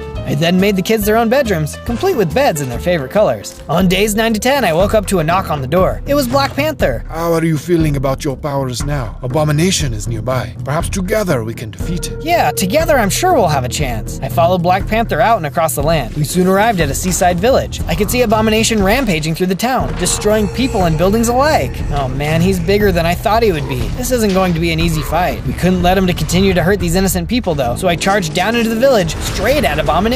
Leave these people alone. Abomination turned and hit me hard. Ouch! I don't care how much you hurt me. I'll never stop fighting you. Get out of here, you lab experiment. I don't have time for pests like you. I kept fighting, but it was clear I didn't have a chance. Just as Abomination was ready to finish me off, Black Panther hopped into the fight. He was able to get a few hits in, but it wasn't enough to stop Abomination. He was just too strong. The two of us ran off as Abomination continued his rampage through the village. We had both nearly been defeated, and T'Challa was nearly on the verge of death. Luckily, we made it out of there alive. On days 11 to 12, we arrived back at my base. T'Challa, let me make a room for you to heal up. I quickly got to work making him a fresh new room so he could relax and get his health back up. I soon finished the build, and T'Challa was able to move in. The kids had run in to see him and were very excited. Apparently, they thought he was their new kitty. T'Challa was not amused. Hang out here, guys. I'll see about getting us some food. I started to leave the house, eating our last bit of meat. In the distance, I could hear some spiders. I better take those out before they get too close to the base. base. I soon came upon the spiders and managed to fight them off without too much trouble. As I picked up the string they dropped, it gave me an idea. If I had some leads, I could get some pigs and raise them at the house. Luckily, I soon came across some slime. I fought the slime, destroying all of its parts. I picked up the slime balls they dropped and then used the ingredients to craft some leads. Time to go pig wrestling. I went searching through the woods and eventually found the pigs I was looking for. Using the newly created leads, I led them back to the base. I then led them into a pen that I had built earlier. Finally,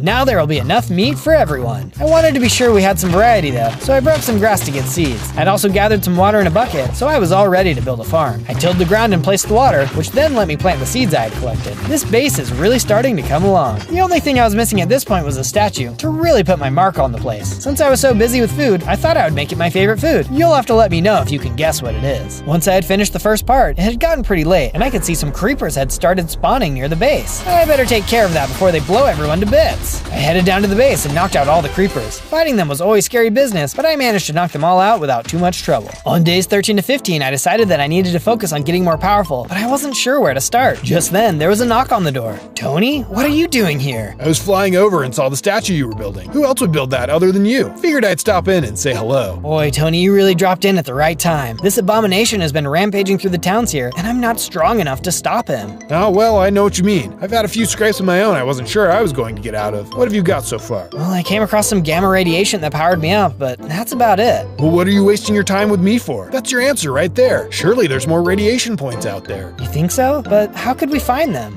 Bring me some dirt from the cave. With that, I can build you a detector that will lead you to new deposits. Piece of cake. I agreed to the plan, but there was just one problem. That Zoglin would still be there. I decided to head back to the caves in order to get some more iron. With the new iron I collected, I brought it back up and smelted it down. Using the iron ingots, I completed the rest of my armor. Alright, let's give this thing a go. I soon reached the cave from before. I think my best bet is going to be trying to sneak. I tiptoed into the cave and saw the perfect block for a dirt sample. I quickly mined it up without any movement by the Zoglin. Looks like I might just make it out of here alive. Just then, I noticed there were some diamonds nearby. It was too good to pass up. I headed over to the diamond and mined it out, but unfortunately, it woke up the Zoglin. Oh boy, here we go. The Zoglin let out a roar and attacked. I was the same level of strength as last time, but I didn't have this much armor back then. The Zoglin was still incredibly powerful, and it was a tough fight. And thanks to my new gear, I was able to take him out and win. On days 16 to 19, I managed to make it back to the base with a sample. Tony needed a lab to work out of, and had gotten to work putting it all together. There was some pretty cool stuff going on in there, and after a while, it was all done. Wow, this lab is looking awesome. With the lab complete, Tony could start working on that radiation detector. I could tell he was going to be here for a while though, so I got to work building him a house of his own. It probably wasn't the mansion he was used to, but he would just have to get used to it. As I was finishing the house, Tony came running over to me. He had finished the radiation detector. Oh, Tony, this is gonna help so much. Thank you. It was time to get out there and become even more powerful. On days 20 to 22, I had the detector in my hand and started running off through the woods. As I ran, I almost ran straight into a woodland mansion. The gamma must be underneath this mansion. I'll have to keep my guard up though. This place is dangerous. I walked into the mansion and took a look around. As I walked down the hallways, I was immediately attacked by illagers. Don't mind me, it's just a casual breaking and entering. The illagers started firing off their arrows, and I ran around giving them the old one too. It was tough, but luckily my iron armor was doing enough to protect me. I kept pushing my way through, fighting the illagers off as I went. Eventually, I saw a chest room and started taking a look inside. Oh wow, these materials will be perfect for my statue. What luck! I checked more chests and found even more materials in the chests. As I passed around the room, I saw something floating on a pedestal. Power gloves. I'll bet I can punch super hard now. I kept following the tracker and came across some more illagers. Using my new power glove, I was able to knock them out much faster than before. Boy, am I glad I found this thing. As I continued down the hallway, I soon saw a very strange looking set of stairs. This must be the place. As I reached the bottom, I saw a massive warped mosquito. Hi, wanna move? Suddenly, the mosquito took flight and charged. This dude had clearly been hitting the gym, and his punches were powerful. I had to do a lot of running and hiding to try and stay in the fight. Oh, mosquitoes were already bad enough. Why is this one so much worse? In addition to his punches, he also shot a gross looking liquid at me. I had to end this, and fast. Using the plants as cover, I managed to jump out and get hits in. It took a lot of effort, but eventually I was able to take him out. Now that is how you squish a bug. With the mosquito gone, I headed into the doorway and could see the gamma inside. I stood in place as I absorbed its energy. Suddenly I got a little bigger and gained more hearts. Yes, this will never get old. As I was getting ready to leave the mansion, I caught the scent of a nearby farm, but it was inside. I went down the hallway and saw a room full of carrots. Well, the illagers aren't going to be needing this anymore. I gathered up as many carrots as I could. Now we'd have a more reliable food source. Time to get back to the base. On days 23 to 26, I got right to work planting all the crops I had gotten from the illagers. As I was finishing, I heard Black Panther calling to me. Well, we don't have more radiation for you. Perhaps we can train you to get you stronger. Well, I'm sure every little bit will help. I'm in. I headed out behind the house and got to work building a new training course according to T'Challa's instructions. It was looking like it would be a fun course, but certainly challenging. Once the course was complete, T'Challa ran through it to show me how it's done. He made it look really easy. All right, I'll give it a go. I did my best to run through, but definitely made some mistakes. This was going to take some practice to get better. After giving it a few tries, T'Challa suggested that we try fighting. I hope you've got your armor on tight. I'm gonna smash you. Good luck. We faced off and started to fight. I was really strong, but I think that was my mistake. The Black Panther was an experienced fighter and was able to get more hits in. In the end, he was able to defeat me. Aw man, looks like I've got a lot of work to do. Do not worry. Even the smallest seeds can become a mighty tree. You will get there. On days 27 to 31, I was feeling especially motivated to get stronger. I decided to start looking for some more radiation stations. Okay, let's see where this thing leads me this time. I followed the radiation detector across the land and eventually reached a snowy tundra. It looks like it's pointing me to this cave over here. I didn't see any green glowing, but maybe it was just deep within. I headed deeper into the cave. Suddenly, I was attacked by a bunch of diamond zombies. Leave me alone! I was able to beat them back, but they were much tougher than I thought. I needed that radiation boost more than I realized. I kept going and ran into a whole group of diamond skeletons too. Luckily, some of them shot each other, so they ended up fighting amongst themselves while I took them out. Guess that's what happens when you don't have a brain. The good news was that I was able to spot some diamonds, which I happily mined out. Well, this doesn't make me stronger physically, but it will definitely give me a leg up in a fight. With all the diamonds mined, I headed back up out of the cave. Before I could get too far though, I heard a noise behind me. It was a Yeti. Uh-oh, these guys are strong. The Yeti and I started to fight. I was right, his blows were landing some hard hits. I wasn't sure I could take him, but I had to be strong. I couldn't leave those kids behind. I rose up and started landing blows. I could tell I was going to win. I only needed to land one more hit when suddenly the Yeti let out a nice attack, freezing me in place. He was hurt and ran away to go heal. This is not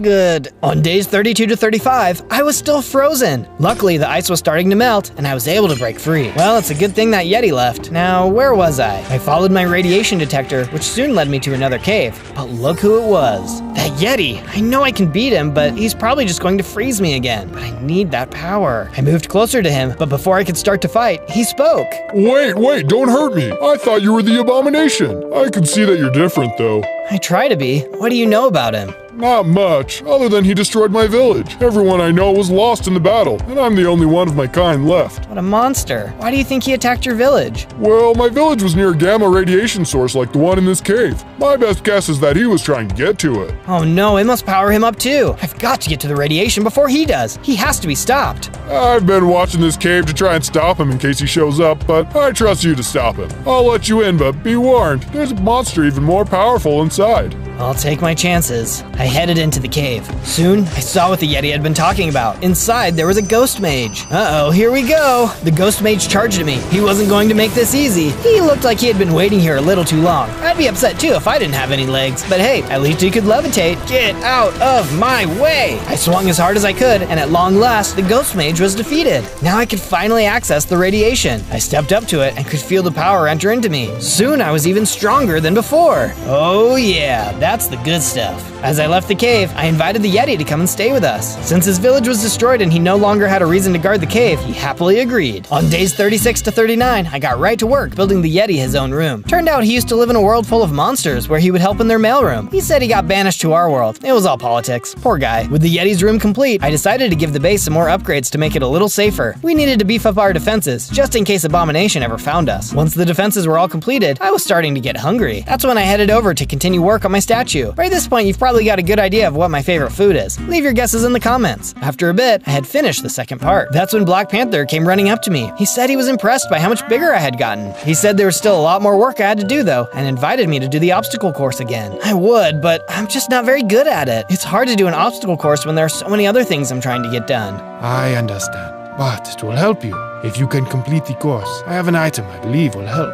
Oh, I like the sound of that. I'll have to keep training then. I ran over to the obstacle course and got to work. It was still hard, but I felt like I was doing even better than before. Black Panther encouraged me, even when I fell off and had to try again. I wasn't able to beat it today, but soon enough, I would have to win that prize. On days 40 to 43, I tried to use my radiation detector to find more gamma, but it wasn't working. Oh man, what's up with this thing? I headed over to Tony and asked him what was going on with it. He explained that I must have found all the gamma radiation within range of the detector. So how can we expand the range? Tony told me to wait there and headed into his plane. When he returned, he tossed out some eyes of ender and told me I needed to get some ender pearls. Oh boy, this isn't gonna be easy. I thanked him for his help and started searching for the end portal. My journey led me across the land. At one point, I even came across some diamonds, which I was able to use to finish up an entire set of diamond armor. I'm going to need this in the end for sure. It took a lot of searching, but eventually I made it into the stronghold and soon found myself outside the end portal. I inserted the eyes of ender. Well, here goes nothing. I jumped in. On days 44 to 49, I appeared in the end. Let's get those ender pearls. There were several endermen nearby, and I got right to work chopping them down. These guys were really scary when you looked them in the eyes, but you just had to be brave. I ended up getting into more than I asked for though, and was soon surrounded by them. How was I going to get out of this one? Suddenly, there was a sound above me, and the Scarlet Witch came flying in to help. Together, we were able to take out the rest of the endermen. Oh, you showed up just in time. I thought I was a goner. Always happy to help a friend. Do you know what's going on with the endermen though? I noticed that not a single one of them dropped any ender pearls. I have noticed this as well, yes. There is something going on, but I don't know what it is yet.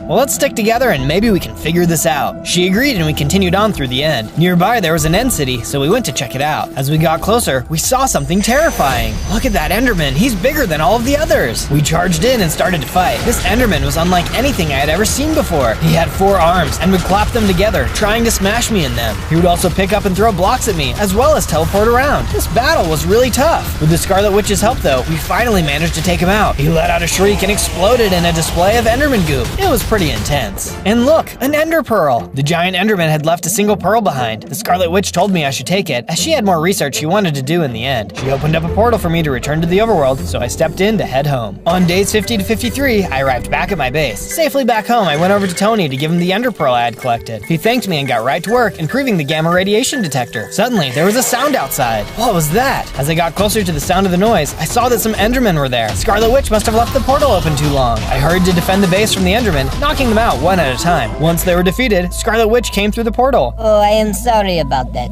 I have been in the end for so long, I forgot to close my portal. That's okay. Good luck with your research. She thanked me and headed back into the end. On days 54 to 57, I decided to go find Black Panther to do some training. What I found instead, though, was a note. Meet me in the woods north.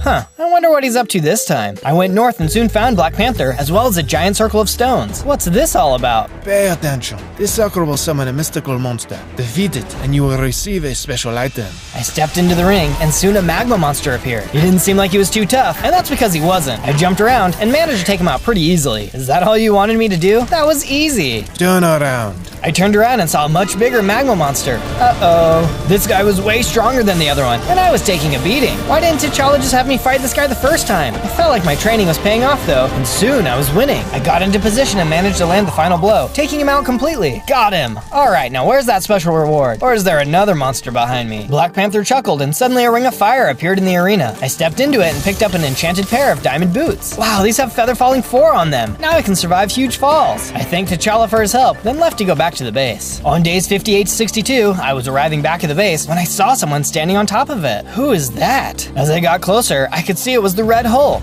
Hey, what do you think you're doing here? The Abomination knows what you're doing. There's only enough room for one big green guy in this world, and that's not you. We'll see about that. We charged into the base, but were suddenly attacked by a group of red crabs. What the? Where did all of these guys come from? The crabs weren't very strong, but there were a lot of them. We were so distracted by the crabs, we didn't notice Red Hulk had snuck around the walls and into Tony's lab. We soon defeated all of the crabs, but there was one question on our minds. Where did Red Hulk go? We ran around the base and soon saw the house he had run into. He had managed to break into the lab. Tony quickly ran around to check if anything was stolen. Bad news, big guy. The gamma radiation detector is gone. Oh no, now Abomination will be able to find all the sources before me. There's no way I'll be able to beat him without it. Suddenly, I realized something else was missing too. The kids! We ran around the base and eventually saw them hiding under a desk. They were scared, but unharmed. It's okay, guys. It's safe now. Don't worry. I promise I will always always protect you no matter what. Now that everyone is safe, follow me. I can use my tracking abilities to find where the Red Hulk ran to. Let's go! On days 63 to 66, Black Panther and I were tracking Red Hulk's path. Soon, I could see a large tower in the distance. That must be it. Hang back and I'll go take care of this. I made my way over to the tower and entered in. I was immediately attacked by a bunch of red crabs. Get your pincy pincers away from me! I managed to clear out all of the crabs on the ground floor and started running up the stairs. What a weird place to call home. As I reached the top, I saw Red Hulk was waiting for me. I guess I should have gotten rid of that little cat man. But no matter, you'll never defeat me. Bring it on! Red Hulk and I charged at each other, exchanging blows. It was a different fight entirely to be punching someone who was just as strong as me. You should be helping us. You are a Hulk after all. Big deal. I'm here for the strongest, and that's never going to be you. His hits were getting harder, and I was almost out of health. Suddenly, there was a flash of light, and Scarlet Witch appeared. Someone needs to be taught a lesson. Scarlet Witch started firing energy at Red Hulk, which had totally caught him off guard. We were winning! We may have been too confident though, because even though Scarlet Witch could fly, she got a little too close. Gotcha! Red Hulk landed a hit, knocking her out of the sky, down toward the ground. No, you'll pay for that! My blood began to boil, and I suddenly grew in size, becoming even stronger than before. I charged at the Red Hulk, smacking him again and again. He tried to fight back, but it was no use. Soon, he was defeated. I can't believe Scarlet Witch had to die. I'll never forget her. On the ground was the gamma radiation detector, which I happily picked up. I ran back down and out of the tower. Waiting on the other side was Black Panther and Scarlet Witch. What? I thought you were gone. What do you mean? I thought you knew I could fly. You knocked me down, but I caught myself. It seemed like you had it from there. Right, that makes sense. Well, I got stronger. Let's go. On day 67 to 70, we returned back to my base and got right to work building a place for the Scarlet Witch to stay. I was so happy to find out she survived the fight. That was way too close for comfort. I soon finished her place. Then I went on to build something for the kids. I couldn't believe Red Hulk was able to get into our base so easily. No wonder the kids were scared. If it had been the Abomination, things could have gone much worse. Soon, I finished building them their very own playroom. My armor had taken a beating in the fights, so I went over to Tony to give him supplies to fix it up. He was happy to help, so I set off to work on the statue.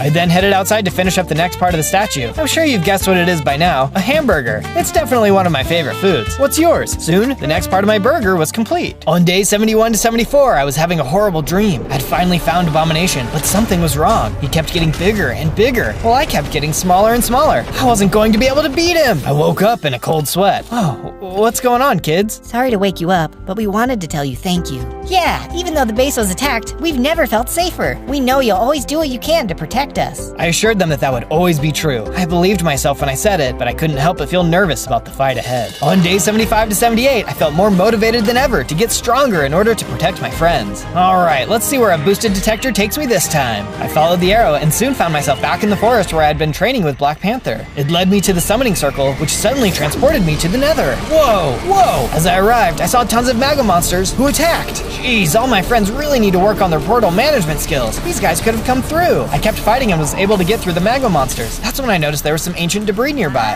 Oh, excellent! I'll be able to upgrade my armor and tools to netherite with this. On days 79 to 84, I was still following my detector through the Nether. I could tell I was close. But before I could go much farther, Abomination came out of nowhere. Well, thanks for being my guide. Looks like this is my stop. Your guide? What? Huh, all that muscle and so dumb. Didn't even realize I was following you this whole time. With this radiation, I'll finally be at my full form. No! I charged at him, but even without his final form, he knocked me out of the way, no problem. I was in big trouble. He took off and went into the volcano. All I could do was watch as the volcano started to erupt. What did he do? Suddenly, a giant abomination came leaping from the volcano and landing right in front of me. Now I am truly powered up. Your little adventure ends here. I knew I didn't stand a chance in this fight, so all I could do is run. I turned as Abomination started chasing me through the Nether. I had no idea if I was going to get away. Come back here, weakling. I'm going to crush you. I ran and ran, but suddenly I came to a giant cliff. Time to say goodbye. Goodbye. I jumped. On days 85 to 89, I was still falling. After what felt like forever, I landed in a pool of water, in a jungle. How in the world did I get here? Suddenly, a crocodile came out of nowhere and attacked. It was just a few punches, and I took him out in no time. It felt good to be able to be on the winning end of a fight again. Alright, where am I? I've got to get back to the base. I took a look at the surrounding area and realized I wasn't far from my base. But thankfully, Abomination didn't follow me. I should be home in no time. As I arrived back at my base, I went to talk to Tony to tell him everything that had happened. So, yeah, now I don't know how I'll be able to beat him. Well, there might be one more gamma spot you could use. I didn't mention it before because it's pretty hard to get to. Where do I need to go? I'll do whatever it takes. It's deep inside of the earth. Give me some time to improve the detector, and I'll be able to lead you right right to it. There wasn't a whole lot for me to do but wait, so I decided to use the time to finish the hamburger statue. I know it was kind of a strange thing to build, but there was something about a giant hamburger that just gave me a sense of normalcy in this crazy world. Soon, the statue was complete. On days 90 to 94, I went to visit Black Panther. Alright, T'Challa, today's the day. I'm going to beat your obstacle course. You are already strong enough, my friend. You don't need to prove anything on the obstacle course. I have to prove it to myself. Besides, I want to win that item you mentioned. Ah yes, the item. Go on then. I ran to the course and got right to it. I could get all the strength and muscle in the world, but if I couldn't triumph a test of will, what good was it? The obstacle course was still as hard as ever, but my friends believed in me, and I had to win. Before I knew it, I had beaten the course. Yes, I did it! Well done, well done. Here is your prize, as promised. Black Panther tossed out a hammer. Is that Mjolnir? Thor's hammer? I picked it up. Wait, I picked it up! It's just a replica. I may have made it sound cooler than it was going to be. Sorry about that. That's okay. I actually really like it. It reminds me of my friend. If only he could be here too. That's when I had an idea. I headed over to the hamburger statue and started to make some adjustments. I decided to add a helmet and some arms. It wasn't my friend, but I was happy to have a reminder of him. I was admiring my statue when suddenly Thor appeared. Thor, what are you doing here? Well, I'm not really there. I'm just kind of there. But the real question is, why did you make me a hamburger? It's a long, hungry story. Don't worry about it. Sure. Say, we do sound a lot alike, don't we? Well, that's because I spent 100 days as you before. Oh yeah, that was awesome. Everyone should go watch that video next. Yeah, absolutely. All right, well, good luck on your upcoming fight. I know you'll smash it. Nice, you're always so funny. Talk to you soon. Thor disappeared. Time to go check on that new detector. On days 95 to 97, I went to Tony's to see if he had finished the detector. As I entered, it looked like something was wrong. Tony, what's going on? Tony was floating in a water tank on life support. I took a look around and saw a note lying on the table. What was going on? Only thing that could give the detector enough juice was my arc reactor. I will hang out here till then. He's risking his life for me to find this. I can't let him down. Before I could leave though, I had to go say goodbye to the kids. They thanked me for giving them a safe place to live and wished me luck in my battle against the abomination. As a final gesture, they gave me a piece of jewelry to remember them by. Now there's just one thing left to do. Using all of the ancient debris I had collected in the nether, I managed to make some netherite scraps. Then I used that to make some netherite ingots. Finally, I was able to upgrade all of my equipment to netherite. On day 98, I had reached the Badlands. The detector had been steady so far, so I knew I had to be getting close. Okay, it looks like this is the spot. Man, how deep do I need to go? Just then, there was a giant scary bug, and he looked hungry. Buzz off, bug boy. The bug was a vicious little, well, big spider. I had never met something so determined to end me. The only way a bug could be this big has to be because of the radiation. I kept swinging my fist and was eventually able to knock him out. All right, let's level up for the last time. I stepped up to the radiation and nothing happened. What's going on? I'm not absorbing the radiation. That's when I realized I never was absorbing radiation to get bigger. Every time I had gotten bigger, it was because I was angry about a friend being in danger. I took a look at the locket the kids had given me. Inside of the locket was a picture of the kids with their now missing parents. The abomination has taken so much away from everyone I care about. I have to be stronger. I was so angry about it that I started to feel the power flowing into me, and I was about to grow bigger than ever before. On day 99, it came bursting from the ground in my final giant form. And look how many hearts I have. Time to find the abomination. That's when I noticed that the detector could find other gamma radiation users. Man, Tony thought of everything. I flicked the switch and saw it was pointing at me. Wait, that's not right. I flicked it again and it pointed another direction. Oh no, it's pointing to my base. I took off running. My friends were going to be in trouble. Back at the base, there was an explosion outside the walls. The kids hurried and ran under the desk for cover. Here he comes, Wanda. Get ready. Abomination came breaking through the wall as Scarlet Witch and Black Panther tried to hold him off. They were doing their best, but he was too strong. As I got closer to the base, I could see the fight was intense. I hurried and jumped in. Nice of you to join us. Couldn't let you guys have all the fun. How about you two shut it and let me pound you into the ground? We'll see about that. We continued to fight as the abomination exploded more and more of the base. We had to win, but he was too strong. He kept knocking us back. Suddenly, there was an explosion, and the side of the children's room exploded. Help! Oh, now you've got me really angry, and you won't like me when I'm angry. A surge of energy came into me, and I grew even bigger than I thought was possible. Hulk smash! I started swinging, punching the heck out of the abomination. What? How? Where did this come from? The abomination was really backing down now. I punched and punched. Then at long last, he was defeated. Goodbye for good. We took a moment to celebrate our victory. But wait, what about the children? We rushed over to the house and found the kids under the desk. Oh, thank goodness you're okay. They laughed and cried out of happiness. They gave me a hug and I started to calm down. As I calmed down, I shrunk back to a more normal size. The danger was gone. On day 100, we took time to rebuild the base. The danger was gone, but who knows when it would strike again. But when it did, we would be waiting, and we would be ready.